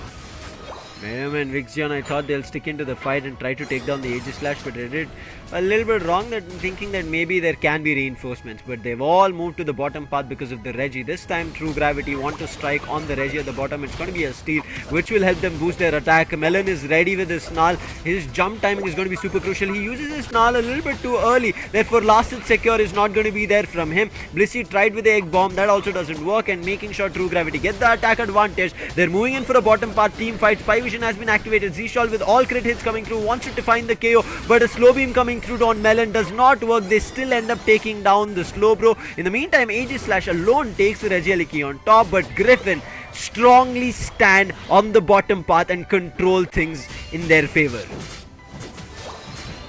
Both of the objectives being compromised for Team Griffin can be a little bit troubling, but instantly they're just there trying to stop their Regieleki from hitting and making the goal zone vulnerable at this point. But that being said, the Aegis Slash also does find a lot of kills because the tier 1 goal zone looks really congested at this point in the bottom lane. They want to try and they just want to break it, and a lot of scores coming in. Chandelier with his overheat trying to get a lot of damage done, but instantly will be completely shut it down by Mew at this point. A double KO streak coming up from Illusion, and instantly Intellion trying to find a lot of value, but the bottom lane control is completely under the hands of Team True Gravity at this point. Oh, Miriam might have been stuck. Thankfully, there was no stunning moves. He immediately makes a jump with the Leaf Blade and he survives, get back to his mid path. In the meantime, it is True Gravity who have taken a lead. They were gearing up for a bottom path 40 over Dung, which did not happen because the counters from Griffin came through. This time again, they are still reinforcing themselves for the bottom path push. As you can see, 3 players who are ready on the go. It's all about timing when they make the move, but Miriam, he's stuck all alone. Before he got reinforcement, the KO comes through, the Pokemon is sent back to base, and True Gravity, with discipline, they decide to retreat rather than continuing the fight. In the meantime, Vulcan wants to keep that score ongoing, tried to go for an overdunk, but it's going to be only off a 28. In the meantime, a 23 score comes through. With that, the overdunk also being missed from True Gravity, but still True Gravity have the lead for themselves. Level 13 Blaziken is creating a lot of problem alongside the Aegis Slash being on level 12. The level difference is still a little bit of playing that one of the little bit of factors for the side of Team True Gravity, but again the Regis has been spawned, and it seems the Team True Gravity, they're waiting for the right moment to strike in, while Griffin, they will be going all out to get this objective in their favor, because this might just give them a little bit of advantage in the final stretch fight with Umbreon. He's there, he has to make a difference, but no, it doesn't happen. Mew, he comes up with the steal and gets the Regis in their favor as Team True Gravity. Now this can create a lot of problems for the side of Team Griffin. Nice play coming through here from Vixion, especially to save his teammate with that Imprison. But I think he even used his Unite over there, which kind of was just activated, not used. And right as now you can see Unite's not there going to be for Griffin. And immediately Gravity tried to take advantage of this. Spy Vision is active, but comes in with the Aegis Slash with the Unite, but it fails and his teammates are not there for backup. 3 people gang up on him, find the first KO on True Gravity, and True Gravity immediately decide to peel off from the fight. Overheat ready, Surf coming through, Overheat and Surf. Does it find the actual double damage? Yes, it does. And Melon with a last boosted attack coming in from the Mew gets that KO, and that's going to be a counter of a trade-off KO coming through. Both the players from 1 each have been KO'd. Snowy, that's a bold move. He wanted to score for a 90 and ends up giving away his life. Made a big mistake, and that's a KO I'm pretty sure True Gravity will not be happy of. Oh, Medium, he is being ganged up at this point. 2 to 3 players, they are stacking on him, and instantly finds the KO that they were looking forward to. There is still a bit of difference in the scores, and if Team Griffin wants to make a difference, they need to go up with at least a sneaky score approach. And we see Umbreon, he's going for this. He's trying to, build this opportunity up for himself, but the top tier 2 goal zone has been completely opened up, and it seems that Team True Gravity, they're going forward, but they might be getting stopped at this point because Chandelier was there, but Umbreon still continues with the scores as Team True Gravity, they will be very much desperate to get this Rayquaza. Super crucial fight here. Gravity have started things off because of the 2 KO they've gotten on Griffin. But Griffin's players are ready. Merriam is looking forward to a steal. Moonlight Trance was used from Melon again. But can they find the last hit? Chandelier goes down. They've already made sure that Merriam does not come close. The last hit is ready. He goes in with a solar boing and Merriam steals it. And now True Gravity are left wondering how did that just happen, but they still have to find a way to counter a score. 100 gets done. Illusion trying to break that shield, but in the meantime 2 players from True Gravity also run up to the top path, going in for a score. It looks like Snowy might just be able to do it, but another jump pad usage coming through and denying that, then coming in with a 2-step, and True Gravity unfortunately will go down and Griffin will secure the victory in this battle for the upper bracket final slot. And what a comeback from Griffin. They were almost looking like they'd lost all control of things because True Gravity had started the Rayquaza fight, but one mistake that they let Merriam run around rather than stopping him in his track. They stopped everybody else, and Merriam, what a play at the end with the Solar Boink, especially to find the steal. I can just say that Miriam at the very final stretch of just before it, he just went berserk, finding those crucial kills. I would say that goal, he went for a score, got completely taken out in a very bad time. Also for Snowy, he went for the sneaky score approach once again as what he did in the second match. But this time, he was completely ganged up and there was nothing that they could do. But eventually, when everybody was focused on the legendary pit, I have to give credits to Melon for instantly putting a lot of pressure over True Gravity with those big sneaky scores, about like a 50 to 60 score that he did for his side. But eventually the final boinks coming up from the side of Miriam did wonders for his team to manage themselves move upwards in the upper bracket finals, and they will be also booking their slot for the LAN finals itself. Yeah, I think it was a crucial position for Griffin. They fought with big teams. They have shown their caliber, made sure they always kind of put up a fight and win it towards the end. Even if they lose a game in between, they make sure the series ends in their favor. They made it happen here again. Vixen 83,000 damage, Merriam at 80,000 damage, Zshol as well 72,000 damage, and this time the Inteleon was still a little bit of a pacifier rather than the KO dealer, but that pacifier was kind of balanced with Merriam and Vixen swooping in. And I think at terms it also ended up being that the whole team moved through to kind of save each other's back rather than letting go of their player to go down as a knock. But I think it was also a lot of mistakes from True Gravity's end towards the bottom path where Ghoul alone pushed. There was no backup for him, and then we ended up seeing Merriam also a little bit of an overextension. So a lot of iffy moves and wrong moves kind of mistakes being done from True Gravity as well as Griffin. But towards the end, I think Griffin played a little bit super smart. We spoke about True Gravity's end of things. They had no Pokemon which had stacks, therefore you can see none of them concentrated on scoring a lot rather than leveling up, which they did. 3 of their players were already at level 13 compared to Griffin's players who were still at 12. That level difference also made a kind of impact in the game as well, but still over and over we can just say the upper brackets, it's turning very much interesting. We can see the kind of competition and the cutthroat battle between both the teams in this match. True Gravity, they literally played like they are definitely hungry for the win, but also pushing Team Griffin to a very big extent, and they were completely forced at the right moment. Or I would say if the solar boings, the solar blade did not pop up in the right moment from the side of the Leafeon, things could have turned out to be in a different scenario. The results would have been altered. You saw, right? There was Chandelier, there was also a Blissey along with Merriam playing on this Leafeon. Blissey was taken down. Chandelier was taken down. It was only Merriam who was running around, making use of that speedster speed, like dodging all the moves, right? He was literally acting like there was a cat and mouse chase coming through, and he ended up winning it. And we've seen that, right? Tom and Jerry and stuff coming through. That's how it was, like a reversal being pulled out towards the end, and they were not ready for it. I'm pretty sure True Gravity, after doing so much, right, in terms of controlling the fight, having all the advantage, putting up a big fight, finding a lot of chaos, having control on the map, pushing back the players of Griffin, and Griffin pull slight hand off card, right, like a magician, pull a rabbit out of their hat and they win the game. Still there was a counter tried. You saw there was a 2-man push on top coming in from Gravity as well as a bottom 1-man push coming through, but there were already players who was ready, who were jumping from the jump pad or already guarding that goal zone. We saw especially almost that, I think 72 of a goal was about to be scored from Blaziken, and you saw immediately with another teammate swooping in, even though Blissey was trying to put a stop to it, another teammate came through, and therefore that intention of scoring was also denied. Right as now, True Gravity are not out of the competition. Griffin, however, secure themselves a fight in the LAN as they qualify for the winner bracket finals. Fight here in Pokemon Unite India Open 2023 still continues right after this break.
Welcome back, ladies and gentlemen, for the Pokemon Unite India Open 2023 action. We just saw a team securing themselves a chance to fight on land. That's going to be none other than Team Griffin. Congratulations, but this congratulation doesn't mean that you're already in the grand finals. You're one step still away from reaching the grand finals, where you have an advantage. But right as of now, we'll talk about the next game also coming in. But with the next game, I have Raider joining me. So Raider, tell me that one team have moved to LAN and the other team has moved to the lower bracket. So the journey has gotten even more tougher, as we saw yesterday's game in the lower bracket, right? That looks to be some one hell of a crazy games that we are ready in terms of line.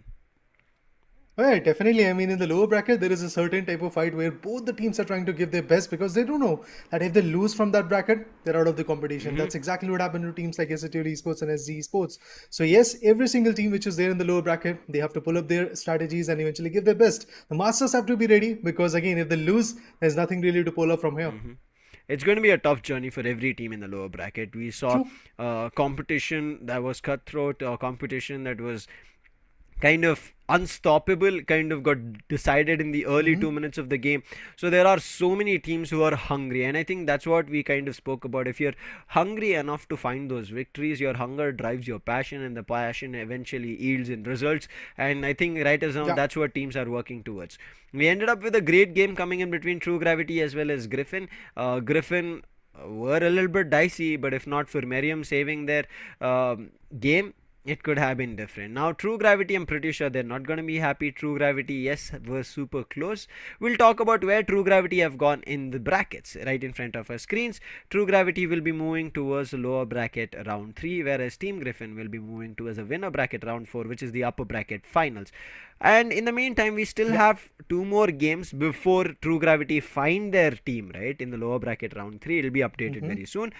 Revenant versus Learn from Past, as you already saw in the B Right B.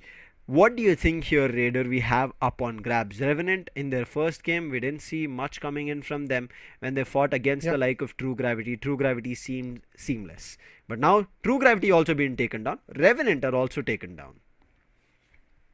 I mean, if you really ask me, like Revenant in the first match against Team True Gravity was kind of close. Like they had a scoreline of 310 points in their favor, and True Gravity was somewhere at 488. So it was a close competition. But if you talk about the second one, at that point, yes, True Gravity was able to kindly step up on that notch, and eventually they were performing the way they really wanted to. And there was a buffer of, if I'm not wrong, 900 plus goals.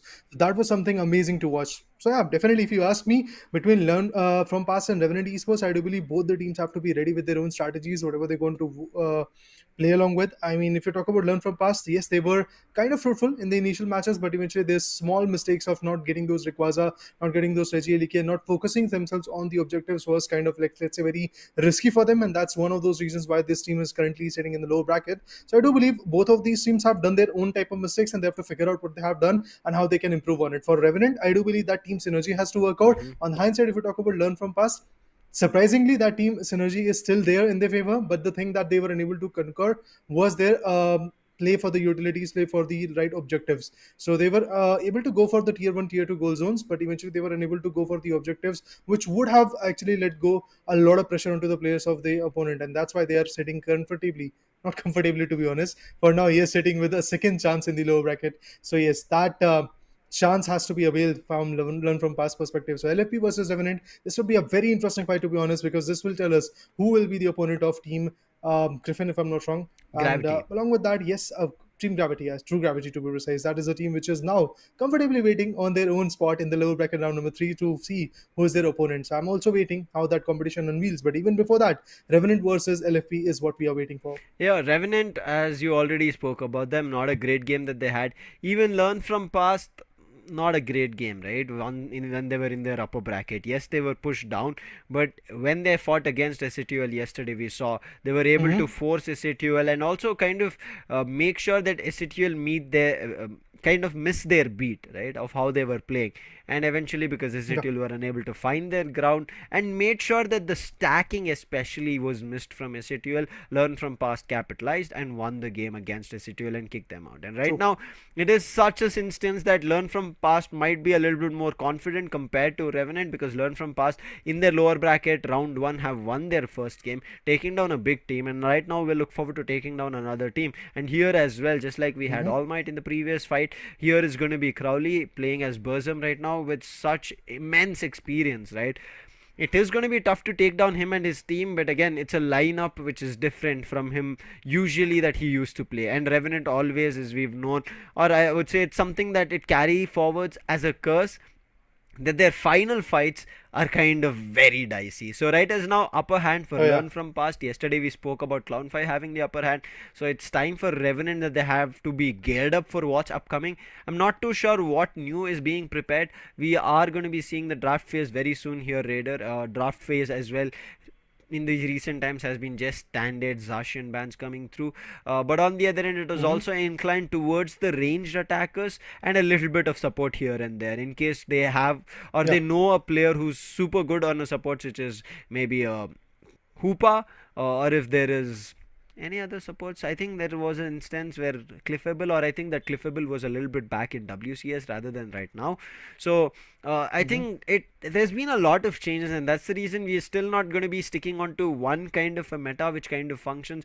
We even ended up seeing a double speedster setup, right? The double speedster setup kind of looked like it was about to work, but eventually failed. Right now, it's time for the draft phase coming through. Ban in the next 12 seconds coming through. Zarshan already going to be there, and we spoke about support. I miss defender. So they remind me that there are defenders also that we can ban, and it's going to be a slow bro ban coming in. I mean, even before this, I do remember that we did saw an Umbreon banner as well coming Yeah, in as a defender. once. So it's pretty interesting approach coming in. So yeah, Slowbro and a Zacian ban will be there. So looking forward to see how the play is going to unfold. From LFP, it is going to be a Zacian ban coming in, and from Team Revenant, we will get to see a Slowbro ban coming in. Burzum, that's Crowley who is going to pick the first, but it's Goku who is going to go for the supporter Hoopa, which can completely shift the momentum by those hyperspace holes and the rings unborn in the later stages when the unite is unlocked. But for now, if we talk about Elim, and Umbreon will be coming in probably, and Prod might actually stick to a supporter. Oh, he's gonna go for a ranged attacker. It's gonna be Calmon choosing the Mew, a squishy one, but then again, the damage of those solar beams, we all know how tricky it can be. Yeah, in these recent times, Mew has been that Beamosaur that people used to generally see. This little True. teeny tiny sweetie Pokemon is no more sweet. Even in lobbies such as rank, does 1 lakh plus damage in general play. Therefore, in competitive players, teams know to play, players know to play it, and they do a lot more. Burzum to counter it again brings in an Inteleon. It did not work out yesterday. Tensai on the other end brings Yeah. in a Snorlax. We saw one game from Snorlax, I think in the upper bracket. It also did not work. It seemed like it kind of did, especially there was also a yawn move coming through. I'm not too sure what moveset is going to be played, but Vanquisher, we all remember this lineup, especially with the trustworthy hands of Prod, an ex-True Rippers player. I think this time he's made a really tough squad, which is tough to deal with, especially with Vanquisher. If people don't remember him on the Machamp, right now you are going to be remembering him on his Buzzwall. I mean, if you talk about yesterday and day before yesterday, like the matches where we did saw Buzzwole coming in, we did saw a stack of Buzzwole and a Cliffable, if I'm not wrong. Today we have to see a Blissey, how it is going to work out. That's something which is going to be absolutely amazing for me to watch. On the other corner, we do have a Lapras as the second defender for the team of Revenant, and along with that, we have a Zorak as the speedster. But is it going to be a speedster? No, it's going to be an attacker coming in from the players of the team known as LFE, and Kamil has actually gone for a Glaceon. This will be very interesting to watch how these attackers are going to perform along with Buzzwole being stacked up with the Blissey and then Umbreon being the tank of that particular team. On the hindsight, in the final preps, you will get to see the battle items and hell items coming in from the individuals. Yeah, quickly talking about the items, there is going to be 2 stacks that I can see, an attack weight on Buzzwall and then an Eos key coming in from Altium. On the other end, seems to be that there is only 1 stack coming in from Apple, and we all remember Apple is also another crazy player to be watched out, and him playing Zora, just like we saw Snowy on the other end, can cause a lot of trouble in the lobby. And he also has a weakness policy, especially if that combo attack of the feint attack, I'm not too sure if he's going to play feint or shadow. Let's see what he plays when we go towards it, and I think it should be feint because the other move is easily countered, right? If you miss it and the entire move fails and that combo completely gets reset, which is not something that players would want to. So right now it's done. Players have picked. We are going to be jumping into the game very soon. It's the last preparation that they'll be discussing of what to counter, because this is when they see what the opponents have finally chosen, what Pokemon that they'll be playing on, and how they can counter each other. Right as now, I feel like trouble is going to be from Mew as well as Glaceon. As you can see, Glaceon still strikes fear in the lobby, the icy wind coming through in the recent times, and then as always the beams from Mew on that kind of gives you a chance of secures. Time to start the battle. Let's go and kick things off. This is going to be between Revenant as well as Learn from Past to decide who continues this journey here in India Open. A pretty impressive battle once again. If you talk about the top lane, it's going to be the Hoopa and Lapras coming in to go for the contest. In the mid lanes, we'll get to see the Speedster trying to evolve ASAP so that it can be the beast, it can be the stealer of the whole show. And at the same point, yes, as we do see a lot of evolution being done over there. And eventually in the mid lane, from the perspective of Learn from Past, we do see EVs. And that's a Glaceon along with that Blissey going for the Lapras. But Lapras is going to go for the score, and there is no such stack coming in for now between Buzzwole and Blissey. But pretty much soon, I do believe that is going to be the case. And there you go. Lapras also comes in and he's trying to damage out the player. But let's see how fruitful that Blissey can be at this point. And Vanquisher already down to a very low amount of HP, but he's going to go for his tier 1 gold zone. And eventually, even before that, even before he makes his way, we do see the first KO coming in from the players of Team Revenant, and it is going to be LFP's Buzzwole.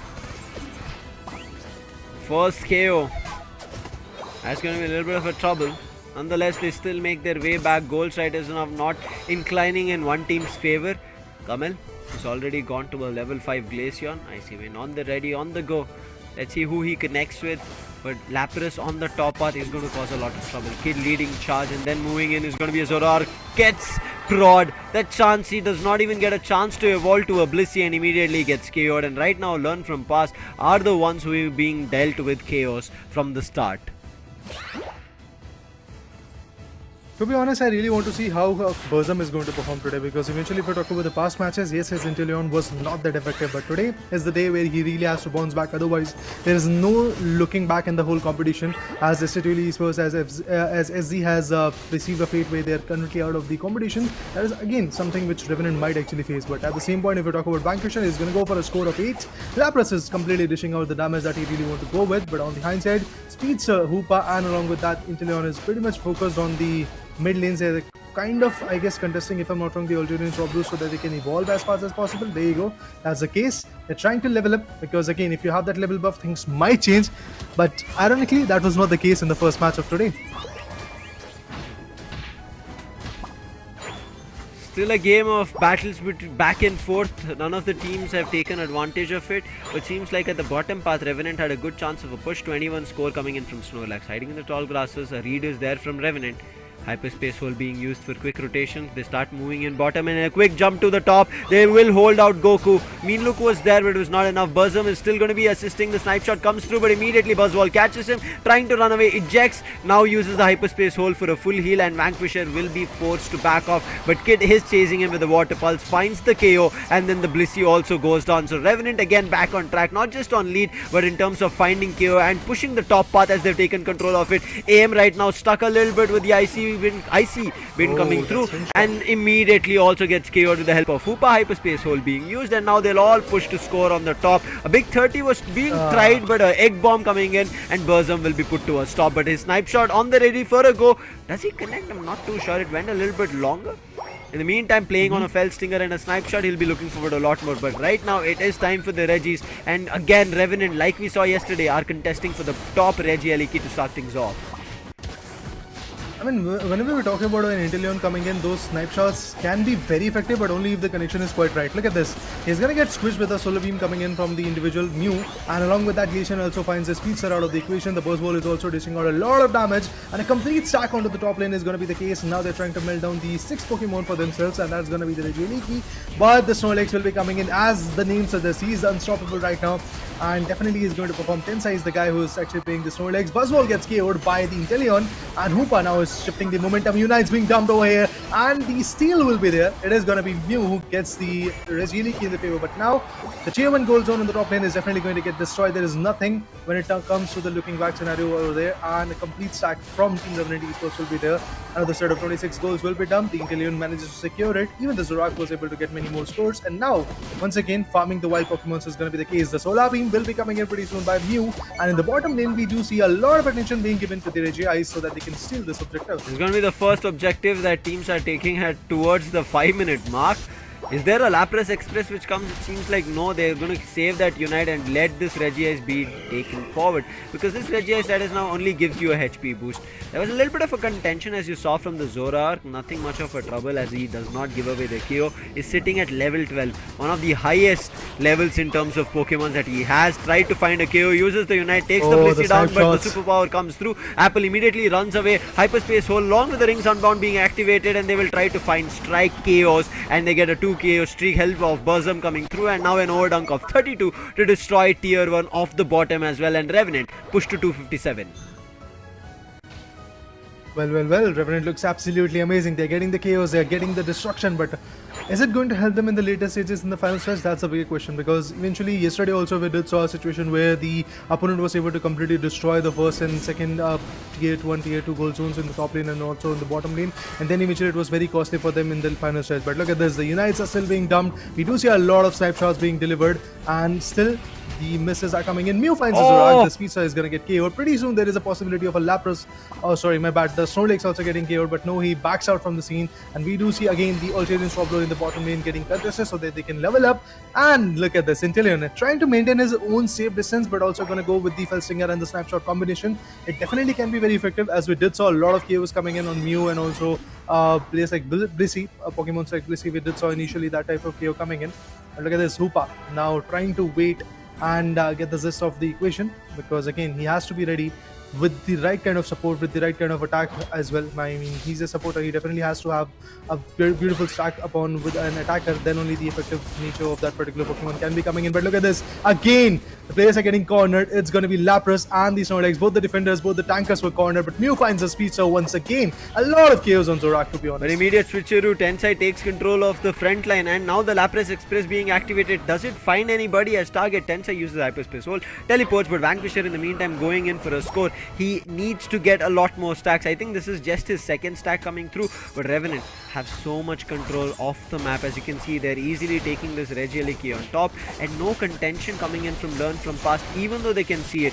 Finally, Buzzwole leading charge along with their Umbreon is making a move on the top part, but before they could get closer, Regieleki gets secured. Hoopa will play on the bottom, as the bottom Regieleki is also spawned, and Hyperspace Hole being used for quick rotations, and Revenant quickly make their way to the bottom as well to take the Regirock, and right now they'll get a boost in their defenses and no contention as well. Blissey is there, would have wanted to try for an Egg Bomb, but knows if he goes for an Egg Bomb will end up giving a lot more experience. Quickly talking about again levels, it's a level 13 Zora compared to all the players have learned from past who are still sitting at level 12 and 10 respectively. Finally level 13 on the Glaceon.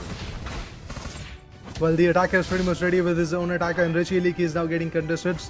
See, this is the kind of distraction that Revenant is able to capably put forth for the players of Team LFP in the top lane. Every now and then the Regieleki is being melted down by the players of Team Revenant, and they're keeping the players from Team Learn from Past quite busy so that they do not lose an opportunity to contest in the lower areas like bottom lane, and also in the alternate swap blues and all the other objective Pokemons that are coming in. So they are definitely doing a wonderful job, and right now the Snapshot is more than ready. Rayquaza is here. The final stretch will be coming in, and this is where things can go very critical for the players of even Team Revenant, because if LFP is able to steal that Rayquaza in the melt it, that will be interesting. But look at that defender Umbreon running for his life, but Blissey will be definitely coming as blessing in disguise for him. And for now, if you talk about the chaos, it's going to be the Inteleon, who was hiding in the tree grasses, tall grasses, and was getting a lot of damages onto the individuals. But now that is not going to be the case. He's going to wait his sweet time for the next respawn to come. But other than that, Zorak finds a KO, and we do see Hoopa's Rings Unbound doing a phenomenal job of getting a lot of KOs. And not just that, even the Zorak is going to be phenomenal. But look at the Vanquisher. He's going to be a sneaky one onto the top lane, tier 1 gold zone. That was just a 45, only a 90. Learn from Past does not make any dent to the overall score as of now.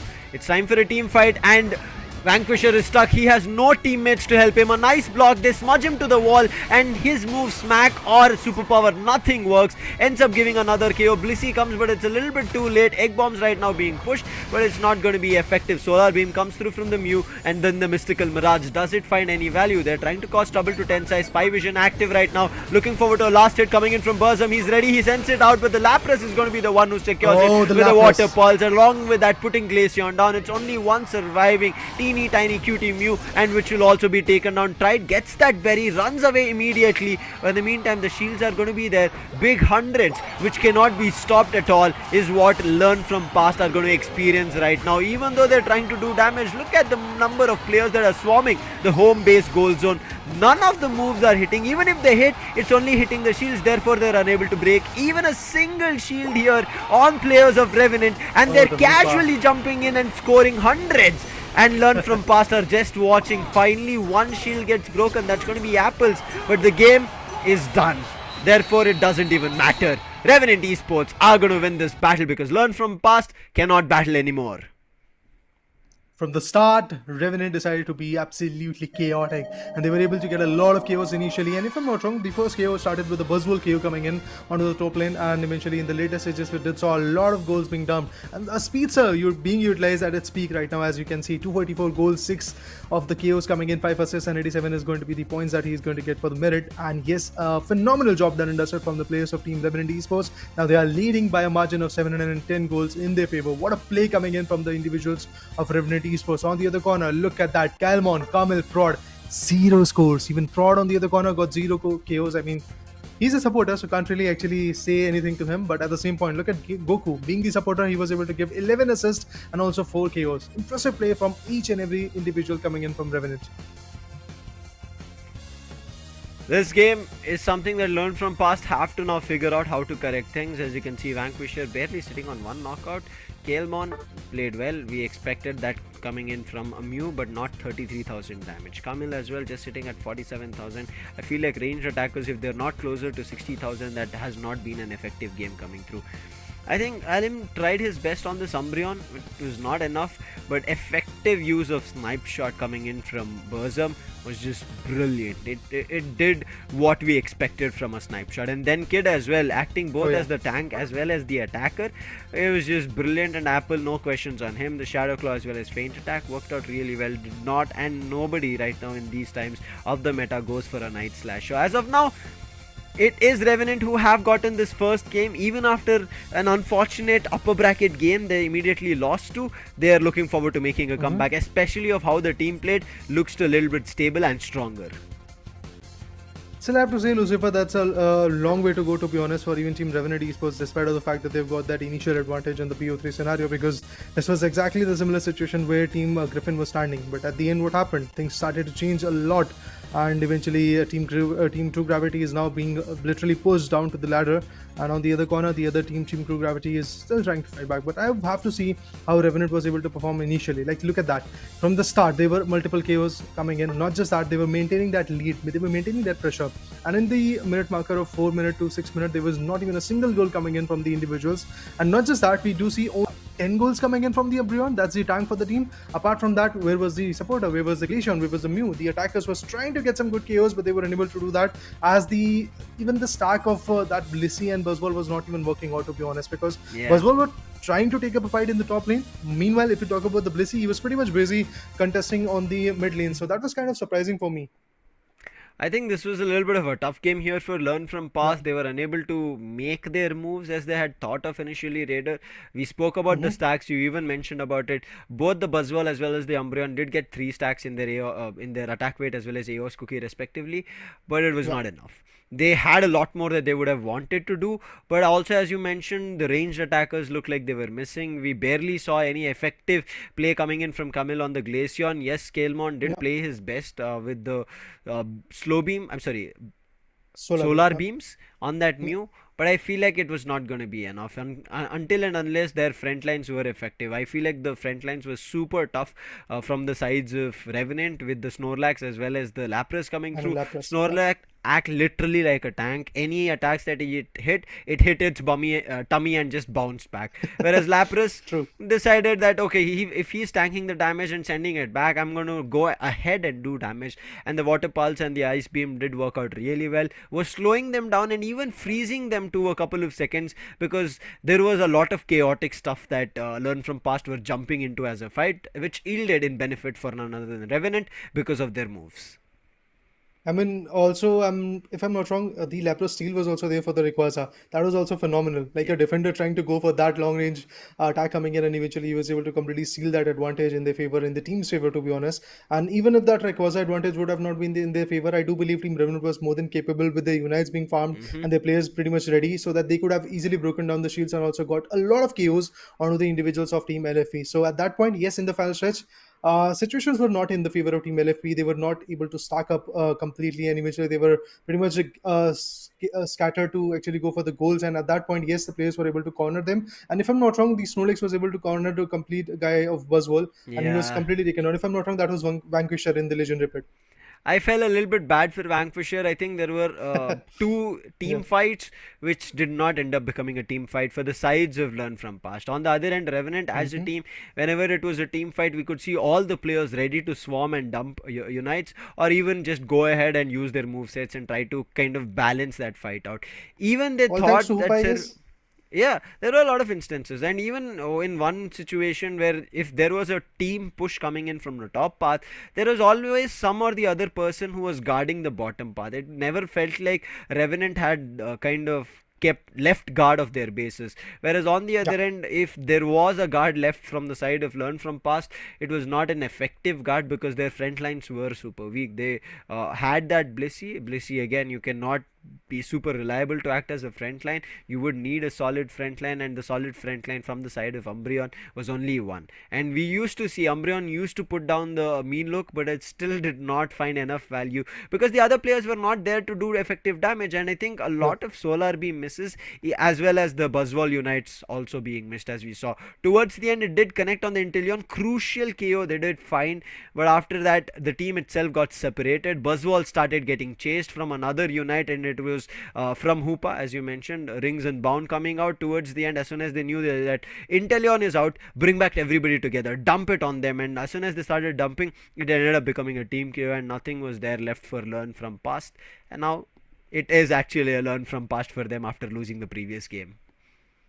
And I mean, there is a huge potential in team learn from past. They can really come back in the game even stronger in the next match and the third match, which will be the decider if the next match is in the favor of team LFP. But on the same side, if I talk about team Revenant, well, they've got that momentum. They are definitely trying to step on it and eventually perform the way they really want to. And to be honest, there was an invisible effort coming in from that Hoopa because, as you said, that there was a lot of control for the tier 1, tier 2 goal zones, and both on the top lane and the top bottom lane, there was already a contestment coming in from team Revenant Esports, all thanks to that Hoopa.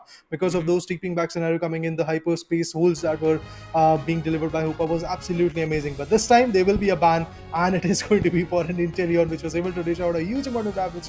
Although he missed a lot initially, but in the later stages we did saw a lot of on-point precision shots coming in. So we do have clarity on which are the two Pokemons getting banned. From Revenant, it is going to be the similar one. It's going to be the team Revenant who is going to ban Zacian. On the other corner, we'll get to see a ban of Inteleon coming in. So Yelmon goes in for the similar approach. He's going to go for the Mew. And on the same side, I would like to see a Hoopa coming in. Yeah, there you go. Hoopa for sure will be getting locked. Yeah, again giving Revenant the chance of getting a Hoopa, I don't think it's a great idea. On the other end, Tensei also swoops in, takes away the Slowbro, keeping the Umbreon alive. I'm not too sure how it's going to work out. Kael'Van still thinks it can work out, and right now looking at the picks coming in from side of Learn From Past, I think they do not have any more in their meta. Their comfort picks are these, and the next two Pokemons that we would see is going to be Prod back on maybe Blissey, and Camille back on maybe a Glaceon or maybe some other ranged attacker. But even after banning an Inteleon, you can see Burzum is ready. He's moved to the Delphox. Delphox is also a menace, and Delphox is even more troublesome because if somebody gets stuck in the fire spin, your move is not allowed.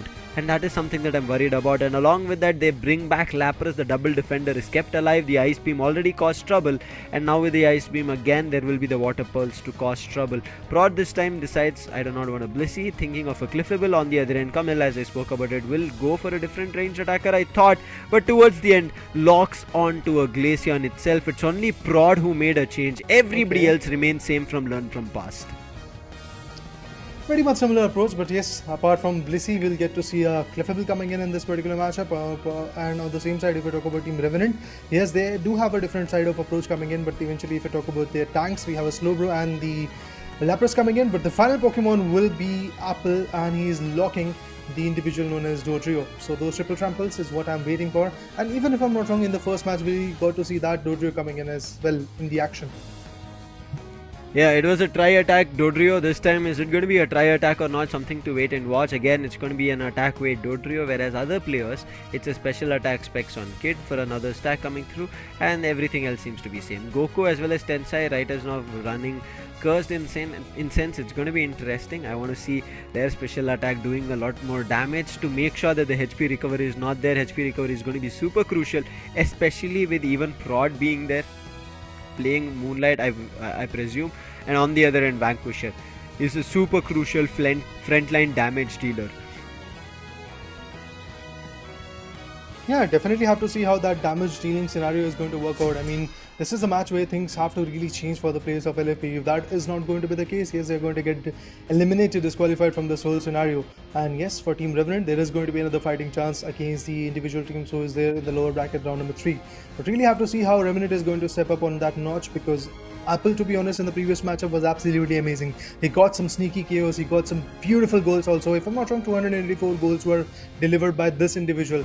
Like in this particular matchup, yes, that again can be the case. And Hoopa definitely is what I'm looking at.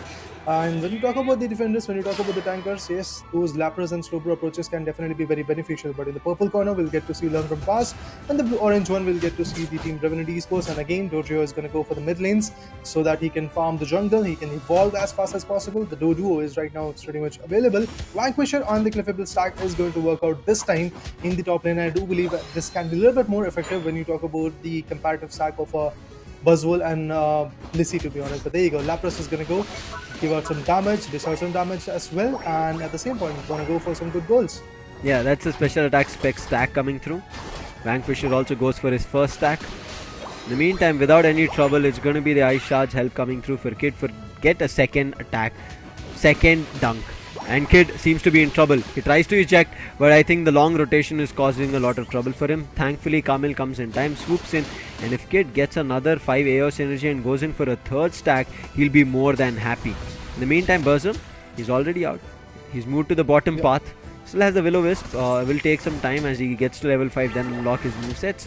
But for now, no KOs being kind of given off from even Revenant or Learn from Past. It's only wild Pokemon's being denied. Finally, a big experience that teams have to take away is the Altaria and Swablu.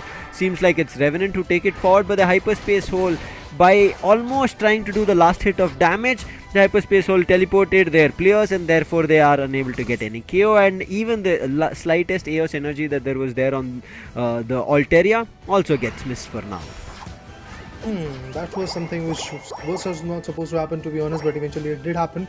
And now if we talk about Team Revenant, look at them. 59 good goals coming in from the corner. They're definitely trying to score more. Delphox is also looking quite good in the bottom lane. Now that contest is going to be there. But look at this. Way too deep in the opponent's territory. That is something I was not expecting. But once again, Hoopa's hyperspace holes are working like a charm. I mean, that is something which can really definitely define the whole competition for Team Revenant Esports. And that's why denying that could have been the case for Team Learn from Past. But now it's all done. The Pokemon that they banned was not something we were expecting, to be honest, an Intellion ban. But look at this, a KO will be coming in, had to buy a Cliffable, complete stack was there in the bottom lane, and now reverting back once again. Oh, Umbreon goes in to find the Dilfox out of the equation, but Jojo gets the Mew, the squishy one is now being KO'd, and not just that, I do believe another KO could be coming in onto the Umbreon pretty soon, but they decide to back out, they decide to let it go so that they can live for another moment so that they can fight back. But now, again, a stack would be there on the top lane. And with that, Lapras, Dotrio, and the Koopa combination will be working out. Oh, the Buzzwole is not going to survive in any way. And the top lane goal zone is about to get destroyed if this kind of goal zone are going to get killed, to be honest. Okay, again, very good XP buff could be there from that corner. Look at how well Revenant are both working for knockouts as well as working towards finding stacks. Again, a quick hit coming in from Dodrio. There's no way to dodge. Somehow managed to move away. This time the superpower as well as Smackdown connects and Dodrio immediately shut down. It was a nice KO to find as well as a lot of experience being gained as the levels get even for the Buzzwole at 8 with Dodrio. Well, the contestment sure does look absolutely amazing. The Regiseal for now at the bottom lane is being contested. The players are not even letting the other individuals from Revenant Esports to come back into the scene in the bottom lane. And there you go, the contestment goes wild, and with that, the Regiseal will be in the favor of Team Learn from Past. But in the top lane, we do have a different storyline. The 6th ally will be coming in for Team Revenant Esports. It's going to be the Regieliki, which is going to open up the complete perspective. And there is no Hoopa coming in from those individuals of LFP. That's why there is no denying and no hyperspace holes that are going to be there. So the tier 1 goal zone on the top lane is pretty much destroyed. And with that, Learn from Past now is not looking that good. But Delphox, that KO is definitely going to make them a little bit more happy, and now they're trying to stack up completely onto the bottom lane. But the triple trample will be coming in. No! What was that, bro? Hyperspace Hole ended up being unfortunate for their own teammates, but still Apple trying to make it work, wants to take down Vanquisher, but the superpower and Smackdown drives them away, and the Cliffable safely helps his teammates retreat back, and Revenant falls flat on a team fight, but Vanquisher gets hit, but his position still revealed. There can be a chance that they run towards him, but Vanquisher, I think this time will be safely going in. The Phantom Force quickly checks, but Vanquisher, wait, does he get found? They're not letting him teleport back to base and get the full heal. Apple in the meantime decides, no, I do not want to indulge in a fight. I need the blue buffs as well as I need to level up because that Buzzwole is at 10 and I'm still at level 9. Finally evolves to 10. Kid in the meantime is at 11 and he is going to be the highest right now in this server. Try to go for a 30 goal. Fireworks again being used, but no value again. I think right as now the bottom path play coming in from the Delphox as well as the Slowbro has not been working out. Dodrio in the meantime has invaded the mid path, looking forward to the Baltoys as well as the red buffs, has taken it away, and now he's just trying to run away. In the meantime, sees that there are multiple players here, gets his agility ready and immediately moves out. That's the best part of Team Revenant Esports. They do know when to fall back and they do know when to bring in that team effort coming in from the corner. That was being lagged from team known as LFP, but look at this. Once again, the approach looks quite good. Umbreon could have been caught in that particular fire spin, but no, that was not the case. Even Mew goes in for the solar beam. There was no contact in it, but still, they are definitely trying their level best. But look at this. What was that? I mean, you were able to utilize a Unite, but now you have been actually dished out to the base goal zone. But a lot of chaos could be coming in. Hoopa finds one. It's going to be the Buzzwole who's out of the existence. Not just that, Slowbro gets one more. It's going to be the tank coming from LFP. The Umbreon gets KO'd. Not just that, we have a Dodrio KO coming in by the Glaceon. Definitely was able to be fruitful for now. These fights are so weird. Kid finally trying to get his 6th stack done. I'm not too sure if he's done it or not, but players immediately use the jump pad, move towards Kid. But we quickly hit a pause coming in. A lot of iffy moves coming in from Revenant. Revenant still have the lead overall in the goals here, Raider, if we talk about it. But I mean, those flubs of hyperspace hole happening like 2-3 times in the same game, especially after you unite and it happens to you and it sends you back to base. I'm pretty sure for a second over there, wait, how did I get back here is what the player from Revenant thought, and it's like, okay, my mistake, we'll get back into it. Right now, yes, we have hit a pause. This does give us chance to talk about the levels. Right as now, something that Learn From Past have to concentrate on is their ranged attacker is going to be Mew. I think a lot of times Mew has been easily reached out, right? The backline was invaded super easily from Revenant, and that Dodrio has been doing a wonderful job. So they have to level up that Mew and stop that from happening.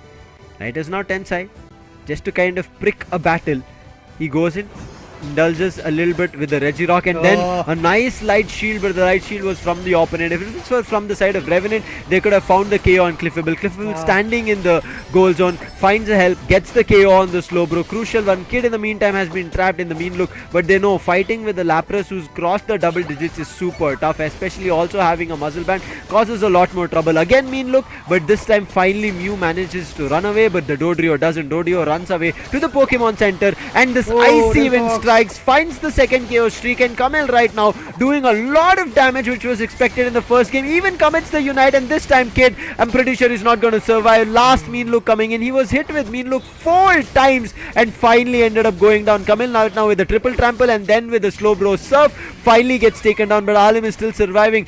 Try attack does not connect much, and therefore the players from Learn From Past do retreat. But look at them, they were unable to goal a lot, and finally Buzzwole decides, even though we are in a team fight, we are unable to score, goes on top, and with the fireworks coming through, Revenant will manage to, I think, destroy the tier 1 bottom path goal zone from Learn From Past. They're trying their best, but fireworks gets finished, but still the fight ongoing. Burzum trying to survive, and then superpower hit from his own teammate ends up becoming a KO. Nice try from Vanquisher, but in the meantime Apple destroys the entirety of the top path goal zones and leaving players from Learn From Past fully vulnerable.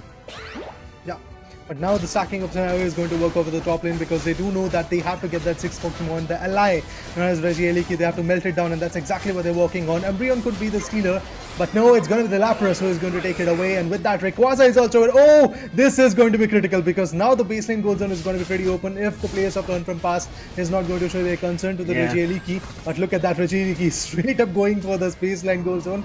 I mean, this is the situation where even when they do not have that advantage for the Rayquaza, they are still pretty much able to completely go ahead and score a lot of goals, and that's exactly what Lapras is going to do. That's exactly what Hoopa is also concerned about, and if I'm not wrong, the Delphox was also able to secure a 75, if I'm not wrong, in the bottom lane tier 1 goal zone. But look at this, Lapras, Hoopa going to go for a 90 and 180, but a lot of Unites being come right over there. Delphox finds a KO. Not just that, we will get to see a few more KOs coming in. The triple trample going all the way. Nothing useful coming in from that, but yes, a lot of pressure has been created from the players of Team Revenant Esports. With that lead, they were definitely looking good, but Glaceon retaliates, and with that, we do see a KO of that triple trample Dodrio. Yeah, it was just 1 KO. As you can see, immediately Revenant decided to peel off and now move back in a defensive manner. Finally, as soon as their teammate is about to spawn, uses the rings unbound, causing trouble. They want to trap both Kaelmon as well as Kamil, chasing the players. If they get prod down right now, it's going to be a done game. Trying to run away from the fire spin, Prod finally manages to dodge it, but there's already the Rayquaza battle that has been indulged, and it's going to be a take from Hoopa and learn from past, unable to do anything. Vanquish was here and Vanquish was not here anymore. That's how it felt.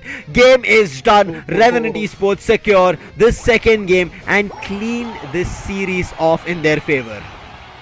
I mean, there's no looking back from here for Team Revenant Esports. What a play, man.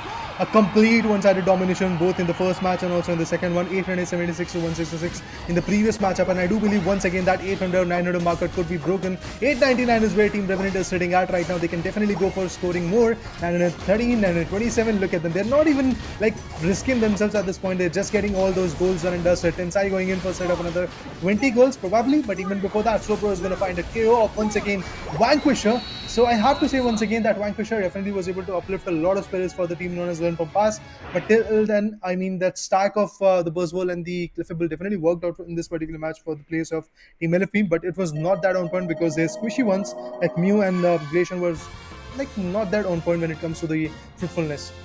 I think they tried their best. I think Kalim had a better game here on Glaceon compared to Kaelmon in its entirety. Kaelmon has only 8 assists, not even a single knockout.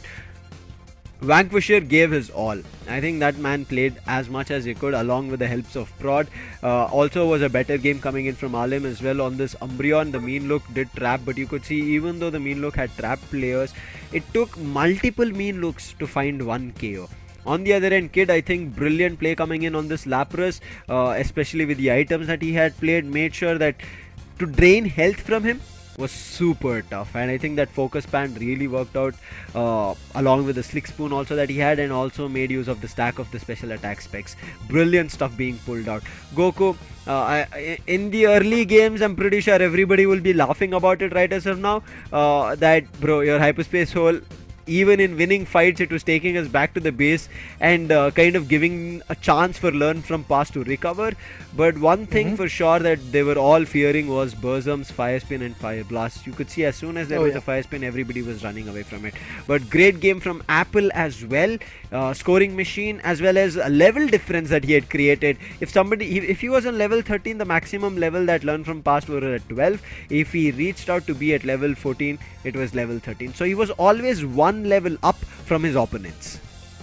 I mean, not just that, even if you talk about Lapras Kid, he was at level 12 if I'm not wrong when Alim was just at level 9 and they were trying to take a fight in the bottom lane. But they completely denied it because they knew that there is a level buff of 3 good levels and can't really deny that individual, that too when he's a defender who can take a lot of damage. He can sustain a lot of damage and also at the same point give it out.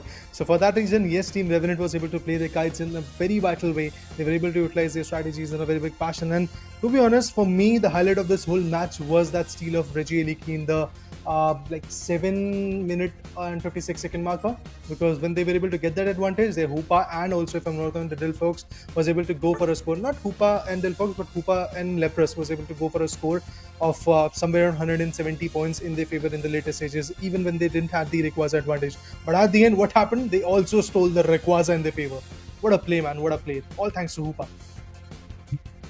Good stuff being done here. Quickly talking about the stacks that we kind of hope for. Again, Vanquisher not getting a lot, only early 2 stacks. Whereas on Dodrio, you could see 2 stacks did come through, after which it did not work out. So we could see that he tried to play things out a little bit slow. Apple, what did he do? Made sure he kept range, came in from the backlines, and his target was simple and clear.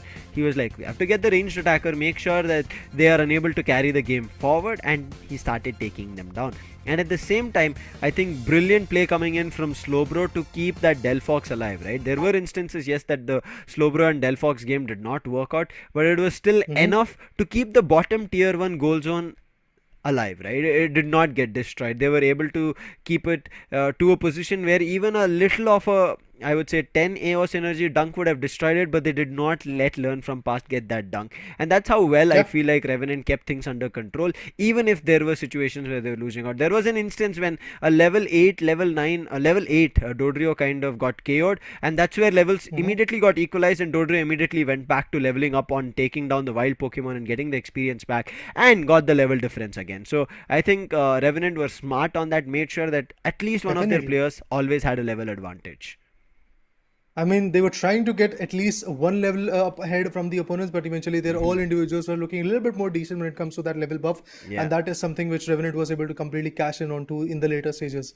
And when you talk about the steal on that Rajeli key, you talk about that Rayquaza advantage that they were able to get all thanks to that Hoopa. They were farming their unites, they were farming their right abilities for the right time period. That was the best part for Team Revenant Esports. Because if you remember, LFE was definitely going for the contestment, but eventually in the bottom lane, when they were trying to go for the goals, they were trying to utilize their unites so that they can make a clear difference, which was not a very good strategy, to be honest. You have to farm it out so that when the right time comes, you can get those KOs or at least steal some individual Pokemons or some individual legendary Pokemons, to be honest. But that was not the case. Right as now, Revenant, they're going to be moving ahead. Unfortunately, Learn from Past are done for Pokemon Unite India Open. We'll be looking forward to seeing them towards the world, but there's still more action left. One more best of 3 for the day right after this break.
Alright, guys, back again with the final BO3 of day number 3 in the playoff stage of the Pokemon Unite India Open 2023. My name is Jada. We do have Necros on the desk for this matchup.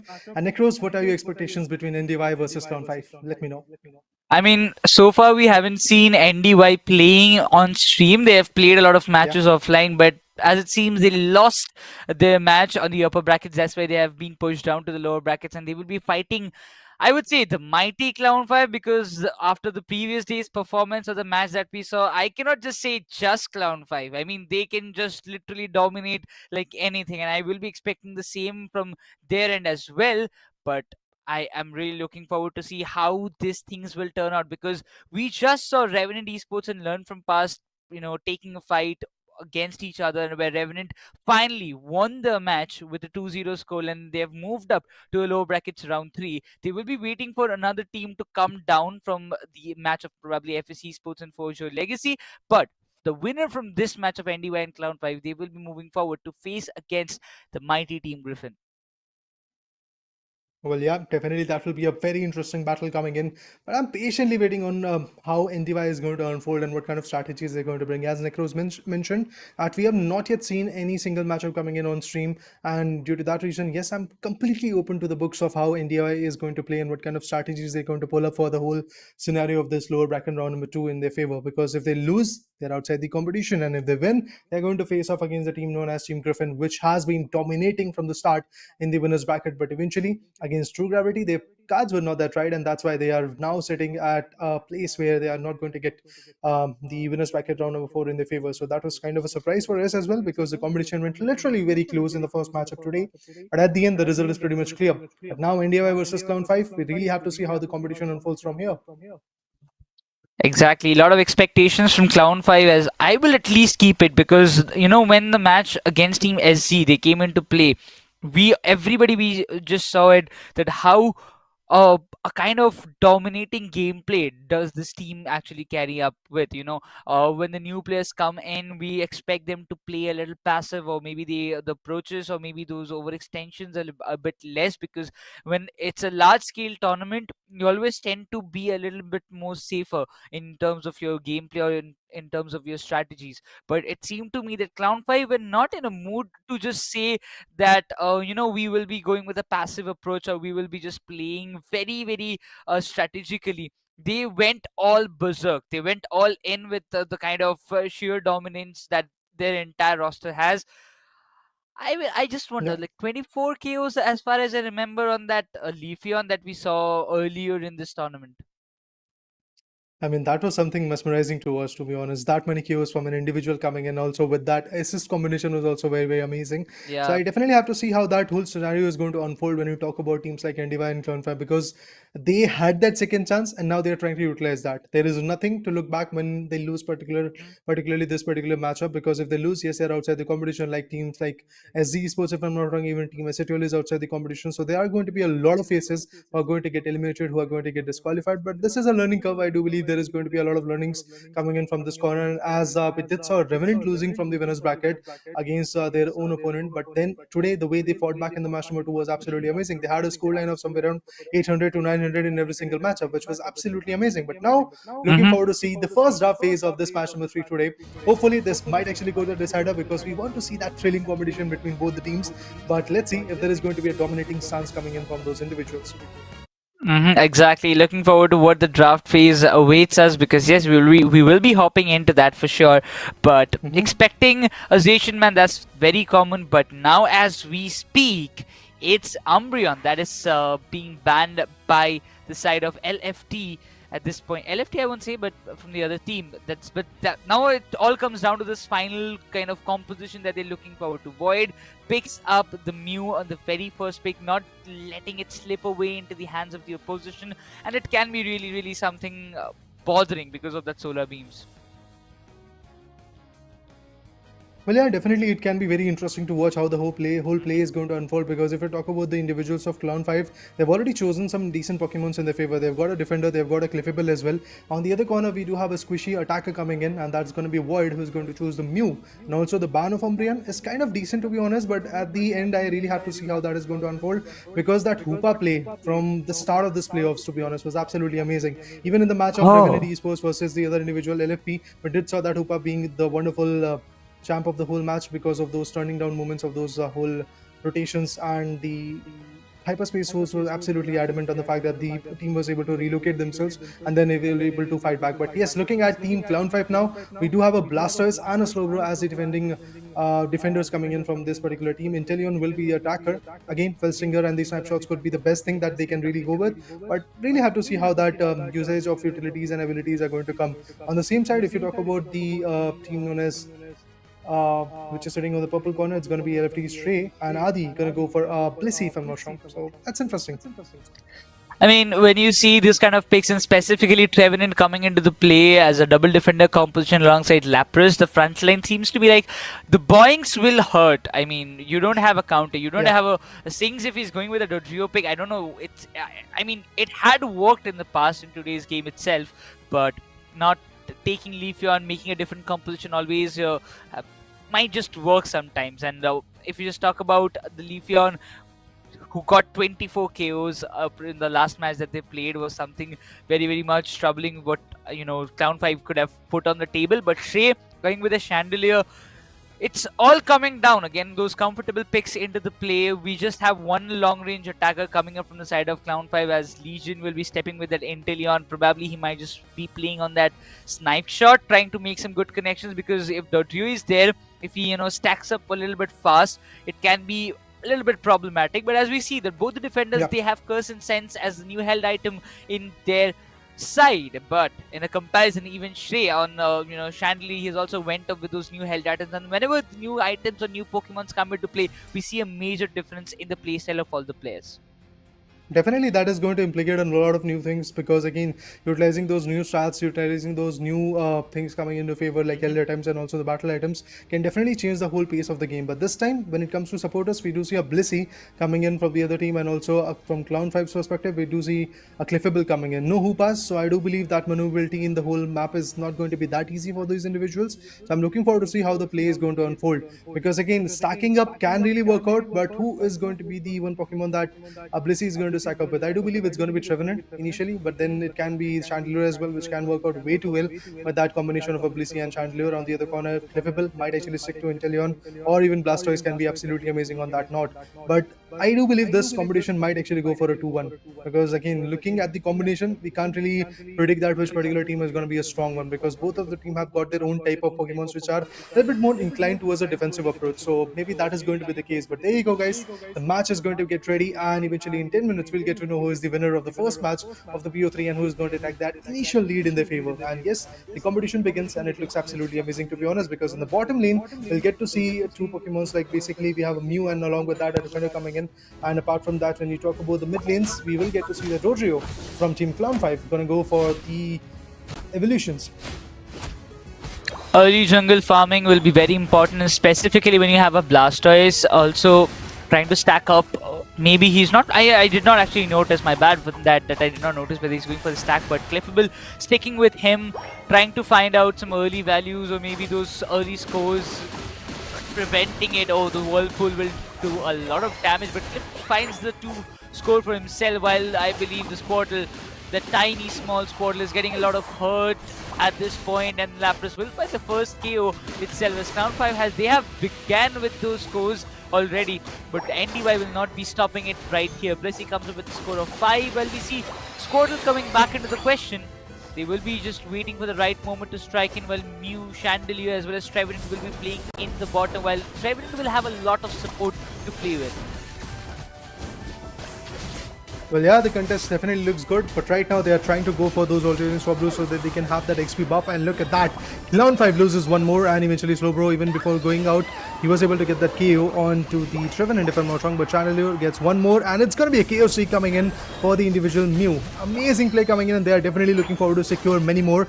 And they've got 40 good goals, so they are looking forward to create that lead in their favor. And if they are able to do that, that will be absolutely amazing. But once again, the focus on evolving is actually going to be the main case for all the individuals. But on the other corner, if we talk about KO, yes, the Lapras looks good at level 5. He's definitely going to go for a few more scores. But right now, the stacking up scenario with the Blissey along with the Lapras definitely looks good.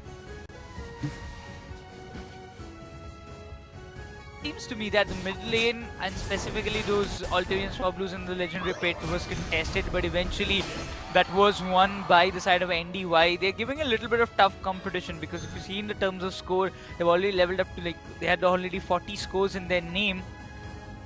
And only if you talk about Obito trying to hold on the tier 1 gold zone, but there's a a complete gang pull-up coming up from the side of NDY, while Clippable will be trying to assist him down the scores. They're trying to prevent it, but it's not that easy. He's playing on those water sprouts, probably on the rapid spin when it will be coming active in level 7, but still, I mean, when you go with those rapid spin and water sprout, it does a lot of damage, but this kind of Swap Blues and Ulteria fights, you have to win it to gain more XP for yourself, but those overheat is giving a lot of damage to the players of Clown 5 at this point.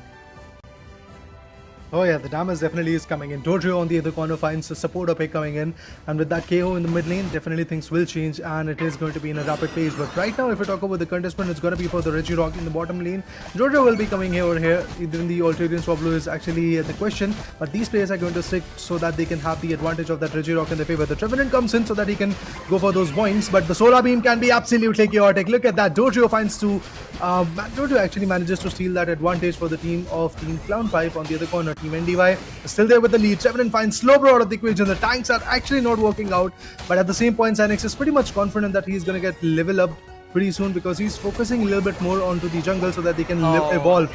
Oh, look at that. What a pick from Chandelier. The KO definitely is going to change a lot of things, but the triple trample was not that fruitful, to be honest. And now Sinix is actually at a very low amount of HP, but he's going to go in the flux zone of enemy and eventually get all those citrus berries so that he can heal up fast and eventually be back for a fight. And look at this. Sinix is going to completely rotate to the top lane where Lapras is waiting eagerly for him to meet. And there you go. The damage will be coming in through the water spouts. I really feel bad for Sinx at this point. By missing that Unite again, not able to stop the Mew, it's giving them a lot of trouble.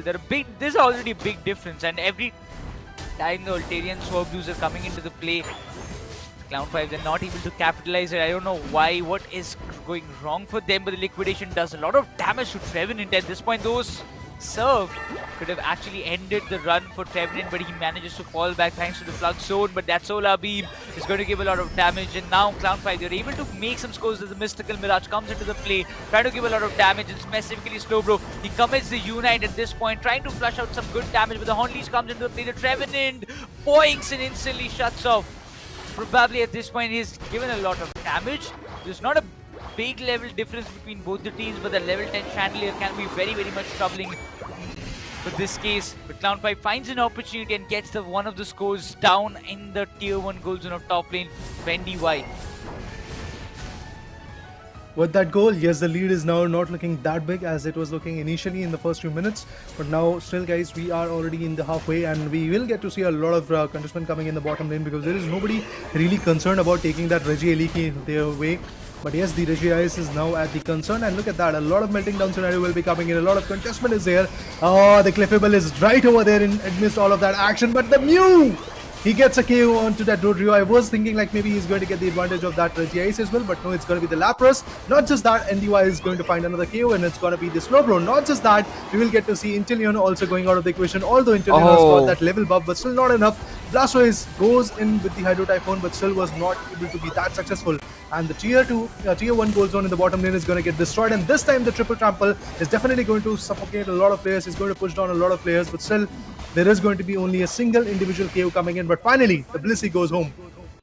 Obito is tanking a lot of damage at this point, instantly needs a heal, but Cliffable's Moonlight goes for the cooldown. The Solar Beam is still giving a lot of impactful damage towards the end of Clown 5. The level difference is making a factor. NDY, they have got the objectives and that is making a big difference. The 40 score coming up from the side of NDY to completely breach the tier 1 goal zone of the top lane, but instantly Obito comes into the play. Two of the goal zones of Clown 5 has been completely shattered into the pieces, but Cliffable, he has to make a fallback. There is no more option. Doju is still there invading the jungles of NDY, but at this point a lot of scores will be required. Commits a unit at this point. Cliffable can also give a lot of damage, but the Moonlight comes into the play, giving the healings that is required for the Dirt Trio, instantly trying to get the chandelier down, but was completely unable as Inteleon also comes up with his 5 vision. Oh, Team Clown 5. This time, yes, they were looking unstoppable, but look at them getting pushed out of the equation. And yes, there are multiple KOs coming in, but thankfully it's going to be the Chandelier who's going to get out of the equation. KO streaks are being made at this point. Inteleon finds the Trevenant as well. This leaves the bottom lane, first goal zone to be precise, pretty much unguarded, and that's exactly why this goal zone is about to get destroyed. But let's see if that is going to be the case. Yes, indeed, a dump of 50 goals are going to be there, and with that, Inteleon manages to once again completely close off the gap that was there between NDY and Clown 5 initially. And with that, we are now patiently waiting for that Reggie, Leaky, and also the Rayquaza contestment that might actually come in the later stages. But the Reggie steal is now at concern. It's going to be the Clown 5 who's going to steal it away, because there is no such contestment coming in right over here. Inteleon gets it, and with that advantage, I do believe the Rayquaza fight is going to be a little bit more easy. But this is the exact strategy what Revenant was able to utilize against Team LFE in the second match. They're going to melt down the sixth one. The Reggie Leaky, to be honest, it is going to be the sixth Pokemon for that team working it out, and they're going to go straight up to have that advantage. Meanwhile, if Team Clown 5 is going to get concerned over that goal zone, what the players of Team NDY can do is completely seal the advantage of that Rayquaza. So let's see what kind of approach is going to be beneficial for them, because now Blastoise really has to make a move. Blastoise has to go from the bottom lane, from the mid lane to be precise, to go for some more goals. But look at Clown 5's Trio, patiently waiting. Once that fight of Rayquaza is going to get initiated, he's going to go for a lot of goals. Trevenant goes in for the Unite, and with that, the Solar Beams are coming in. Yes, things are changing, but his Trio is getting the best out of it. Oh, that continuous healing from the side of Clip. Instantly shields pops in as well. The Solar Beam might just give a lot of damage, but instantly backs off. Dodru is still in the bottom lane, can give a lot of impactful damage, but look at the players of Clown 5. They are draining. They need the healing. Clippable needs to stay alive till the very end. The Solar Beam trying to flush down and clear the long grasses in the legendary pit. It's going to be a big contest, and now those wooden hammers will give a lot of damage, but instantly the Blastoise comes in the triple trample, will give a lot of damage. Inteleon finds the Trevenant down as well. The Lapras is still there into the play. Chandelier goes down. We see the Mew going down. Lapras goes down as well. Wow. And last but not least, the Blissey was there, but it's a complete team KO coming up from the side of Clown 5 as NDY takes an exit, giving a perfect opportunity for Clown 5 to bell this Rayquaza down, because there is still a plenty amount of time to go for the scores, and this is now Clown 5. They have made the comeback. They will have a lot of time, a lot of room to go with those big scores, and still they have got 34 more to go. They want to go with the overtake, and they will be able to do it no matter what. And 382 the scoreline where it settles, while still there is still more of shields to come and play with. Yes, indeed, they can go easily for a scoreline of more than 800 points in their favor, because look at Slowbro. Yes, his shield has been broken, so that is something which is going to be scary for those individuals, but eventually the Cliffable support is absolutely mesmerizing to watch. Even another KO will be coming in from the Dojo. What a score that is there from Team Confirm. From the start, they were getting oppressed, but now the way they bounce back was absolutely amazing. And look at this flash that is there in the base lane goal zone. Another set of few amazing goals will be coming. Another set of 22 was there, but Dojo finds one more, and it's going to be Lapras. He's not going to stop over there. He's going to score 4 more, and with that, I believe the scoreline will be pretty close to 700 if I'm not wrong from Clown 5. And NDY on the other corner had nothing to say, nothing to put forth really in the later stages. And 686 is where Team Clown 5 is going to hold off, and NDY right over there with 193.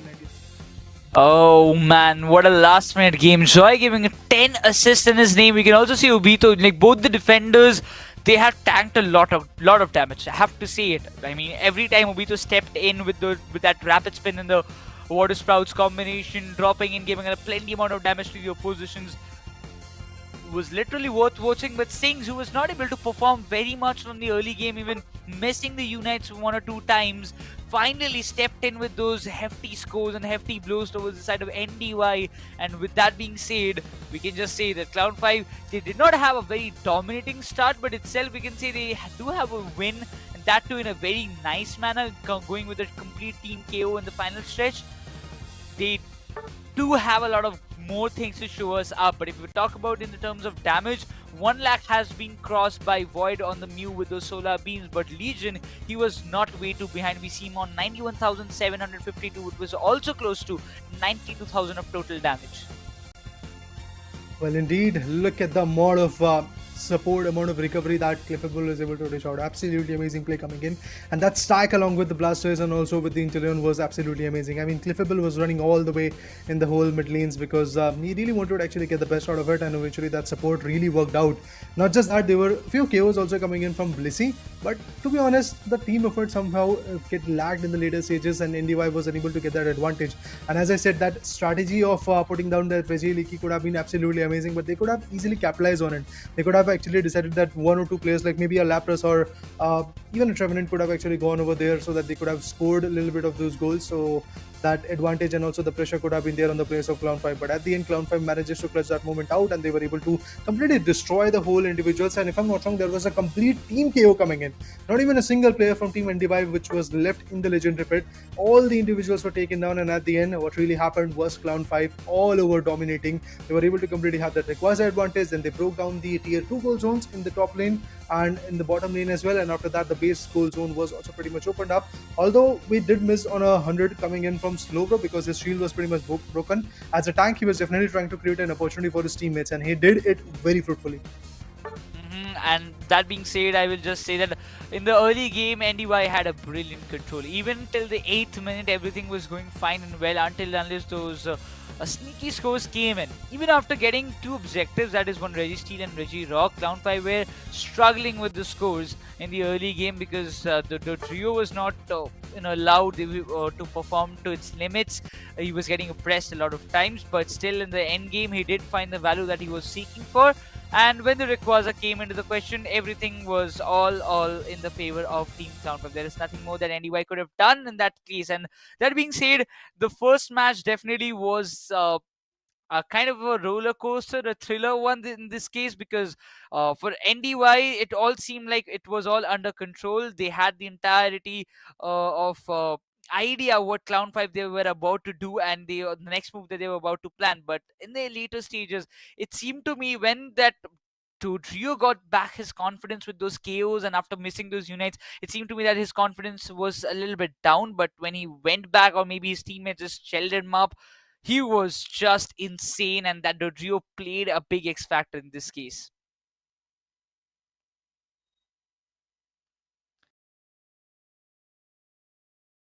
I mean, I do remember that Rodeo play coming in as you were talking about in the Legendary Pit. We did saw that kind of approach coming in, and eventually that triple trample definitely changed a lot of things. That Unite move was able to dish out a lot of damage onto the individuals coming in from Team NDY, and due to that they were lacking in terms of HP, and they were a little bit like, let's say, scattered at that point. And eventually the other team, Clone5, was able to completely capitalize on that stance, and due to that, yes, they were able to perform on the peak. And now let's talk about the highlights as well, because we'll get to see that brief moment where a lot of interesting play came in.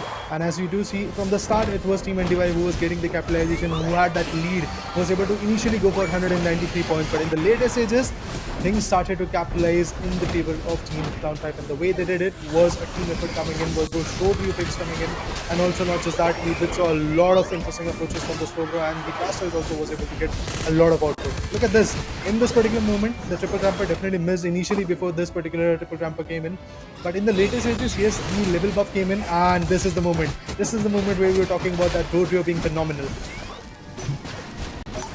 Exactly. I mean, the trio went berserk. Even after that, the way everything was pushed towards the end, NDY, like, it seemed to me they lost the control after in the very final stretch. After one or two KOs was done by the side of, I would say, the side of Clown5, everything just shattered. Specifically when the Mew got taken down, the all-rounder, the back long-range attackers were taken down, then Trevenant went down, the Boinks were not coming, the healer was the only, like, Brissy was the only one standing till the very end.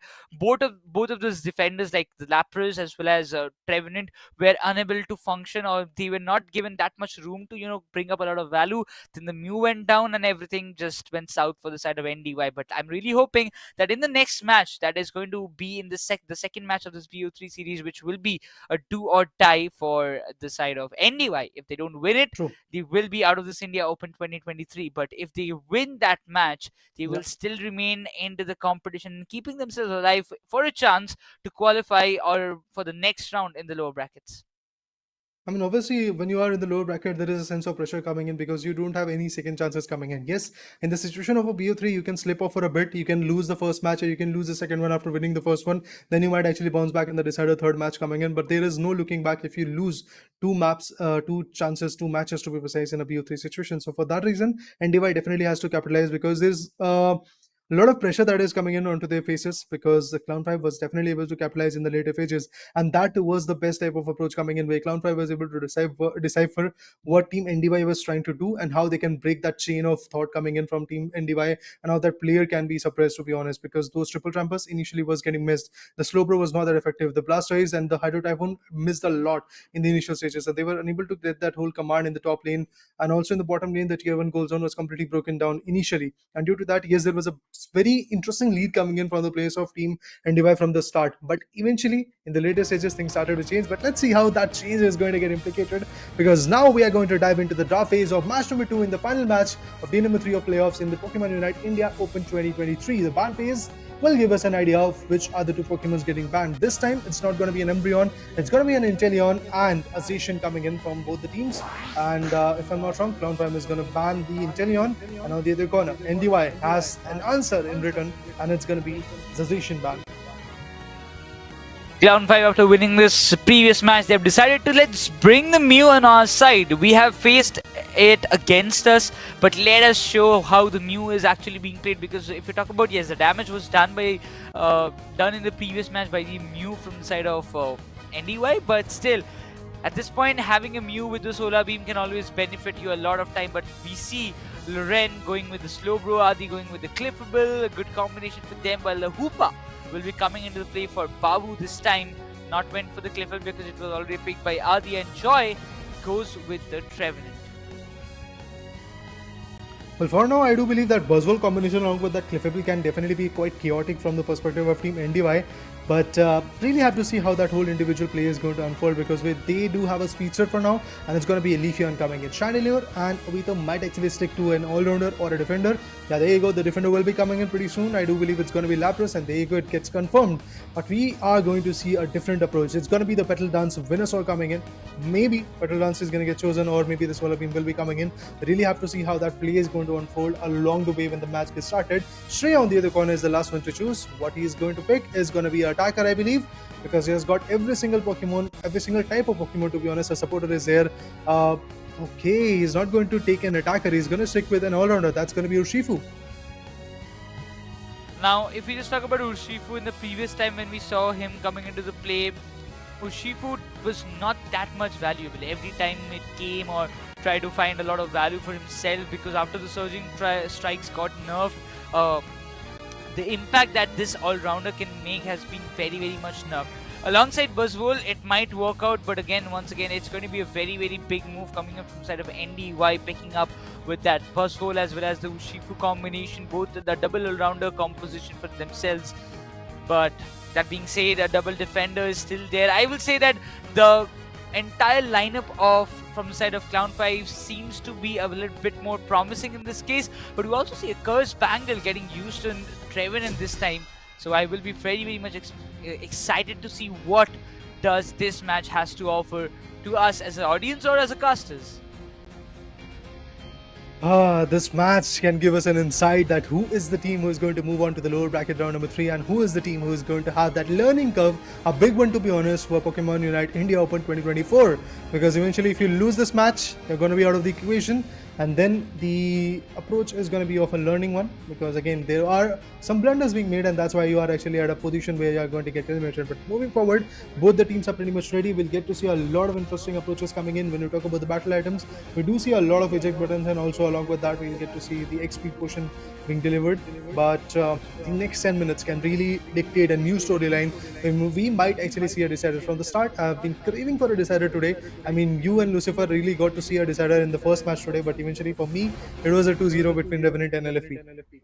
I mean, that was literally something confusing at that point because Griffin and True Gravity, everybody, like, both of the side are like TG only. I mean, True Gravity was TG, we Yeah. saw Team Griffin is Team TG Griffin as is well. to TG. So, yeah, so both of the teams have their own Gs coming in, but at least at last it was a GG for one team.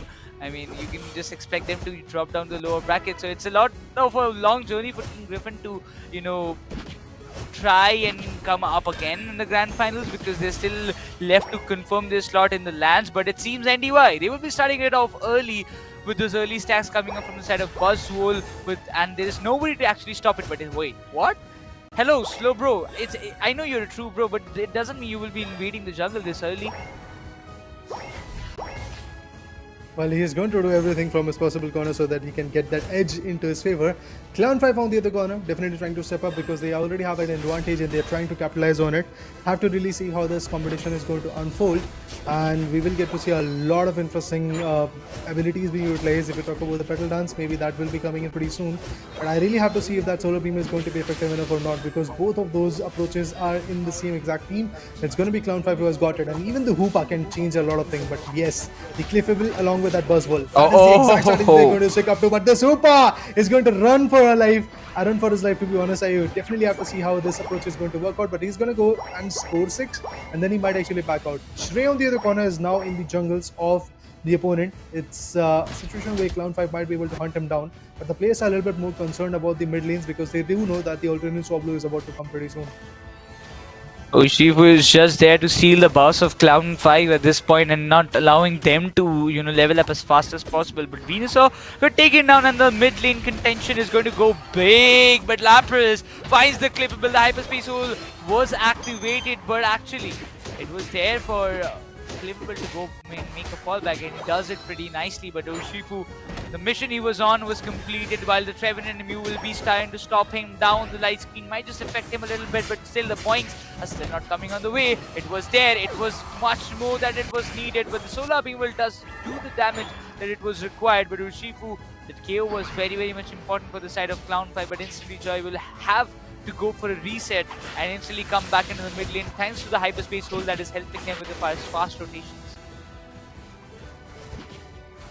I mean, Hoopa has been the phenom who has actually changed a lot of stuff in the whole game, and that's why I do believe having a Hoopa in this particular matchup, Clown5 is definitely trying to nail their victory. But I really have to see how that victory is going to unfold. Look at that. Again, scoring a 4 and then eventually teaming back is going to be the case for the Hoopa. Yes, he's getting inflicted by a lot of damage. Trevenant comes in, gonna go for a boing, but eventually was unable to be fruitful enough. But at the same point, Clown5 on the top lane was able to completely destroy Buzzwole, and with that, yes, the top lane is kind of opened up. Oh, look at this. The dumb down scenario is going to be there. A complete stacking up onto the top lane, and yes, with that, the Tier 1 gold zone in the top lane is completely destroyed. Regieleki, the 6th alive of the team of Clown5, is awaiting to get melted, and Lapras and Mew are coming up with a combined effort. Pretty soon that Solar Beam can actually cook him alive, and there you go, Mew finds the Regieleki advantage, and at the same point in the bottom lane, we do see a contestment coming in of Clown5 and Team NDY so that they can have the Regi steal in their favor. Trevenant going for the boings, and yes, he's working it out way too fruitfully. And also with the supporter, with the help of that Hoopa, things might change, but no, the Leafeon, the Speedster comes in with his own attack, and not just that, Mew is also going to get compromised, and I do believe Hoopa might actually get 1 or 2, but he's actually in a very nervous mode because there are 3 individuals from that same team who are working it out, but Hoopa finds 2 KOs. Lapras is going to go back to the base so that he can have that HP. Citrus Berries in the favor of Urshifu is trying to fight back and safeguard the bottom lane Tier 1 gold zone. At this point, that Registeel being secured by Clown5 will find a lot of value, but Mew finds Urshifu at that point. A lot of moves being dumped out there, but the boing coming up from the big Solar Blade will not find a lot of impact, but that Solar Beam will do a lot of damage at that point. A double kill streak coming up from the side of Mew shuts down the Leafeon, and instantly the Slowbro was also forced down to go back and go for a reset in the spawn. But Lapras and the sheer domination Clown5, which they are known for, they're just ganging up in the bottom lane. Nobody to contest. A lot of unites being dumped at this point, but still could not find a lot of value. Double kill streak for Venusaur once again, and this is the tier 2 being breached by the players of Clown5 in the bottom lane, while it's a pure domination coming up. Look at the level difference. They're trying to already make it up. Level 11 Venusaur and Lapras and a level 10 Mew is all what they need to come up and make a difference against NDY. What a level buff coming in from the players of Clown5. What a way to evolve, what a way to step up onto the notch. Even the Speedster was not that effective, to be honest, initially for the players of NDY, but now he's at level 10, and even the Urshifu, the heavy hitter, is also going to be at level 10, so maybe things might change from here. But Hoopa, Lapras, that combination is just a phenomenal combination coming in, and they are getting a lot of chaos onto the individuals of NDY, and this time NDY really does not have anything to answer back. Again, the Regieleki is at the concern, and I do believe it's going to be Clown5's Regieleki pretty soon. There might be a seal by the Rayquaza. Oh, sorry, my bad. It could be a seal coming in from the Urshifu, and also the Clefable combination that is there. Buzzwole again getting denied. I really have to see what happens, but there you go. Regieleki could be contested pretty soon. A lot of chaos, a lot of units being dumped. Rings Unbound has been opened, and with that, Hoopa is going to go straight up for the base lane goal zone. Not the base lane, I believe the tier 2 goal zone is still active in the top lane, so that is something which can be very, very focused by the players of Team NDY, and eventually Clown5 is trying to make a move towards that angle. The serve comes in from Slowbro, not enough to completely put the players down. In the flux zone is going to be the status of Wolf trying to hold it off. Oh, it's going to be a big job for them, even for Clown5. They want to push it so badly, but Trevor needs to make a fallback. Unlocks it for commits the Phantom Forest right here, right now. Could not find a lot of big value, but instantly will be completely KO'd by Slowbro.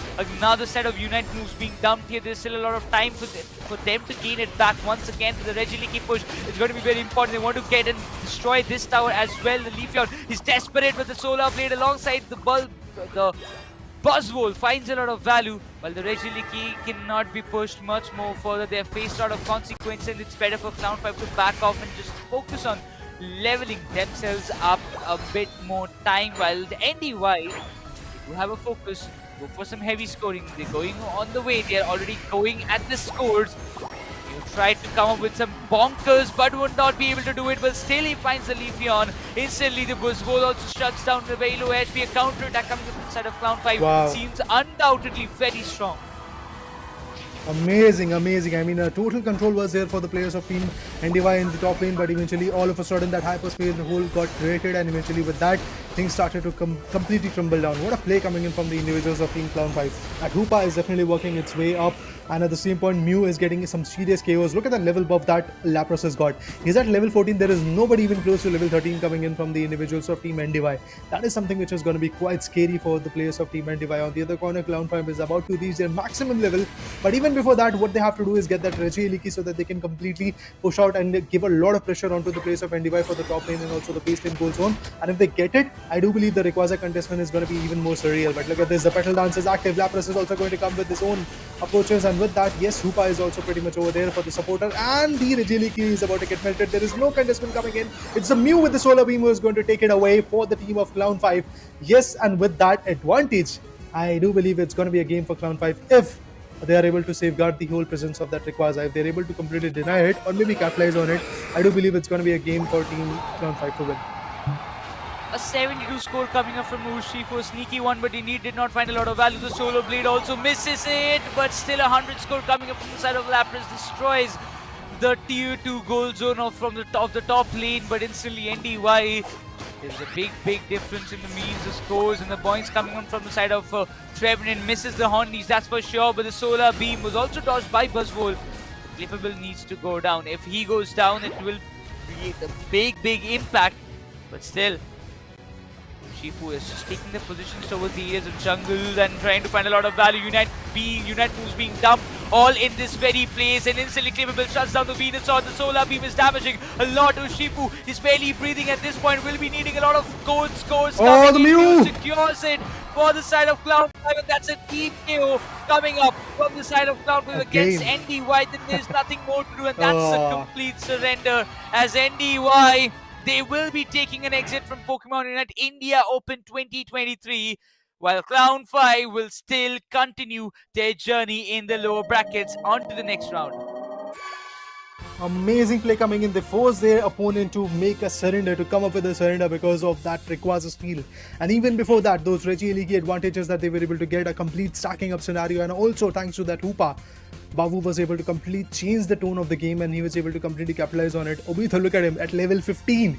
There is just Stray and Void who were at level 13, to be honest. Still, there was a level above level buff of two good levels between these two giants. Amazing play coming in from the individuals of Clown 5. Not a way to really make sure to be in the round in the lower bracket, round number 3 to be precise. And yes, this competition absolutely looks surreal. And due to that, NDY is now eliminated, as you said, Nikros. It's going to be a big blow, but definitely the way they played. Joy coming with 17. Look at the assist numbers. It's like 22, 20. Obito and always the double defenders doing a fantabulous job. But just imagine, Hoopa is having 7 KOs in his name. Alongside, if we talk about Legion, he's got 9. Obito has got 8. A sheer domination coming up from the side of Clown 5. Ganged up every time it was needed and not going with those individual plays, but as a team, they earned those victories, they earned those battles that they went in all to find a lot of values. And definitely for the counter attack, NY did not have anything to offer. There was no such long range attackers to provide a lot of support. Clippable was only there to heal Urshifu as well as Buzzwole. Speedster move was definitely not how you would love to walk out with, but still, in the entirety of the composition, I really believe that NY, they actually messed it up very badly. True, man. I mean, a lot of stuff from team and device perspective was going wrong. Be it the level evolution and also the support coming in from the Cliffable. To be honest, that stacking up scenario onto the buzz wall of Cliffable would have really worked out, but eventually that Hoopa changed all of the game for Team Clown 5 perspective, because whenever the stack was coming in from Buzzwole and that Hoopa, Buzzwole and the Cliffable stack up was working out, I believe at that point the hyperspace holes was completely changing the whole game, because then Lapras, Trevenant, and also the Venusaur, which was there in the mid lanes, was able to completely capitalize on that notch, and eventually that whole stacking up scenario coming in from NDY was getting destroyed. Yes, Adi was able to come up with a phenomenal amount of damage taken, also the recovery was quite good from his perspective. Then again, if you talk about the attackers, to be precise, there were no attackers coming in from the individuals of NDY, but they did had two strong all-rounders in the favor who could have come back with a lot of heavy hits. But eventually, look at Buzzwole, 29,000. That's all he has got. On the other corner, the attackers coming in from Clown 5, a little bit on the higher note, as we do see 70,000 plus damage coming in from Legion and Cynics, and even Obito going all the way up to 82,000. Amazing play coming in. Even the defender was dishing on the right amount, dishing on to the players of the NDY in a very good pace, and he was able to provide a lot of HP damage, and he was able to inflict a lot of damages onto the individuals of Team NDY. And due to that, yes, now NDY is out of the existence. And if you talk about the set moves, a lot of unites in the later stages, but from NDY's perspective, those unites were utilized to really clear off the sides so that they can actually go for some goal scorings, and also to deny the opponent of Clown 5 to really capitalize on it. But look at this, the graph is going to be a little bit more shorter, because again, at 8 minutes and 26 seconds type of marker, we did saw a surrender coming in after the Rayquaza was stolen by Clown 5. Everything was going on point for Clown 5. There was not a single chance that we can just point or say that yes, this is where they fumbled. Yes, from the start, anyway, they came up with some pretty good scores, couple of scores for themselves. But Clown 5, the amount of difference that they made just in like a 2.5 minutes when it was passed in this match. Those objective fights, every time you can see they have got 3 Regieleki secured in their name, while 2 Registeel in their name as well. So almost all the objectives that spawned, all the Regis that spawned, was there in the name of Clown 5. Not giving a single chance for NDY to contest or snatch it away from their hands was definitely a big move. And I would just say that after winning like this without giving your opponent a lot of room, you just know that you do have a lot of skills, and you do have much more things to show True. the entire world. Oh man, definitely. I mean, when it comes to showcasing their talent, Clown 5 definitely is doing that, and they were able to completely get a good strategy in their favor, and they were able to play by the book, and they were able to completely deny the fact that their opponents were also looking forward for a redemption match in their favor. Because if they would have won this one, maybe there was a possibility that they could have actually dragged the match to the decider. I mean, the decider would definitely have come, but eventually in that, maybe NDY could have really capitalized on it. But yeah, capitalizing on the momentum, it was the team known as Clown 5 who was able to completely read what these strategies are going to be. And eventually in the first match, when I didn't saw even a single Hoopa, I mean, not even a single team going for the Hoopa, I was a little bit scared that what is going to happen, because there was the supporter of a Blissey and, if I'm not wrong, a Cliffable coming in from both the individual team. The Clown 5 was sticking with the Cliffable, and on the other corner, Blissey was there in the favor of Team NDY. But in the second match, Team Clown5 decided in the first pick only that they're going to go with the Hoopa, because again, if you have that Hoopa, that hyperspace holds, and eventually the rings and bounds can completely change the whole game. That's exactly what we did saw in this particular matchup as well. NDY, they were trying to come up with a stack of that Cliffable and Urshifu, Cliffable and Buzzwole, but eventually it didn't work out because of the fact that they were fighting with the stack of 2 against the stack of 5, because the hyperspace holds was absolutely on point. Exactly, the hyperspace hole was there on point, and Hoopa actually, the only reason he got those 8 KOs, 7, 8 KOs for himself was Uh-huh. I would say the important factor played that he came into the right moment where he was required. I mean, if you talk True. about the other cases in just the previous match, Sam was talking about his teammates would be very angry because every time he was just using the ring, like the hyperspace hole, to teleport his teammate back to the bases and get your Yeah, heals done. That was the exact moment his teammates were taking the fight, and they'd be like, "Bro, I was just about to get the KO. You just teleported me back to the I base. remember Why that. did Yeah. you do that?" But that I mean, this is how you should actually play. There are a lot of big True. masters, I would say, the trainers, the right word, of Hoopa, who can play it very nicely. If you talk about Prod from the other teams, and Prod has always been one of my favorite players. If it comes down to that Hoopa play, his tactics or his play style always impressed me in the past. But now I really think that I need to change or shift my choices, because the new players that they're coming into the market showing their skills, and it's just something that we do not expect like this. But still, the main question, ladies and gentlemen, get your seat belts buckled up, because the brackets are getting more interesting. Because as we see, Oh yeah. True Gravity, they have moved up to the winner brackets round 4, which is the winner bracket finals. They will be waiting for one of the winners who will be walking up to the stage to face them, which will be decided after the match of FSC Sports and Forge Your Legacy gets done tomorrow. Hmm. But also, we will be waiting for which team out of these two will join Revenant Esports to play in the lower bracket round 3. So, after that, we will be getting to know, as we all know, that the winner brackets round 4, the lower brackets round 4, I mean, the winner bracket finals, the lower bracket finals, and the lower bracket round 4, Yeah. alongside the grand finals, will be played in a LAN mode. As that means all the players, they will be traveling it down, will be playing in front of the audience, and I mean, Ooh. that is going to be a big, big banger for all these players. Oh yeah, definitely. I mean, for that, yes, we are pretty excited, but at the same point, I have to say, True Gravity, a phenom being destroyed at this point. I mean, the way they performed today in the Hmm. first matchup was absolutely amazing. They were able to completely overthrow their opponent, although they had a small hiccup in the second match, if I'm not wrong, because Team Hmm. Griffin was able to capitalize in it. But then again, in the later stages, in the third match, in the decider, True Gravity had a different strategy to play with. And with that, yes, now they have become the first team who was in the final, and now they are waiting for their opponent, who could be FSC Sports, who could be Fojo Legacy. But that is something we definitely have to see once the bracket unveils how that performance is going to be there. But apart from that, now it's Clown5 who has actually won a lower bracket round number 2 competition, but that doesn't mean that they are going to sit at a comfortable pace, because now their next battle is actually with Team Griffin, a team who is actually going to be like in a very big rage moment, to be honest, because they were very close to their victory, they were very close to their ticket to the land, but eventually now that is not the case. They are sitting in the lower bracket. There is still a long way to go. They might actually find their way back again. That redemption match between True Gravity and Griffin could be coming in the later stages, but in order to do that, they have to beat teams like Clown5 and the next upcoming teams who are going to get dragged in the lower bracket. I mean, for Clown Five's perspective, I don't know what kind of tactics or plans they have for Team Griffin at this point. I'm sure that they will be making or walking it overnight to be prepared for tomorrow's matches. But for me, if I was in the Clowns 5 team, I would just say that Team Griffin is a kind of a maths paper I don't want to solve. I mean, Okay. if you're not good at maths, you know how tough it is, like me.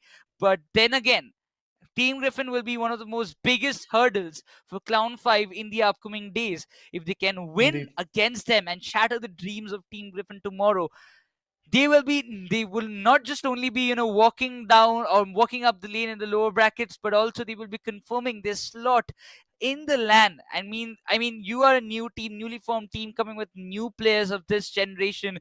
Then you do Yeah. have a chance directly playing a big official tournament, that is India Open 2023, moving and onto the LAN, playing with new teams. Because if you talk about the experienced one, the only experienced teams I see at this point is probably FS. the few players is FS, that's for sure. Team True Gravity, they do have one or two players, but also other teams like Revenant and Griffin, they Yeah. have the most experienced players in this case. But eventually, I am just more pumped up for what actually awaits us tomorrow.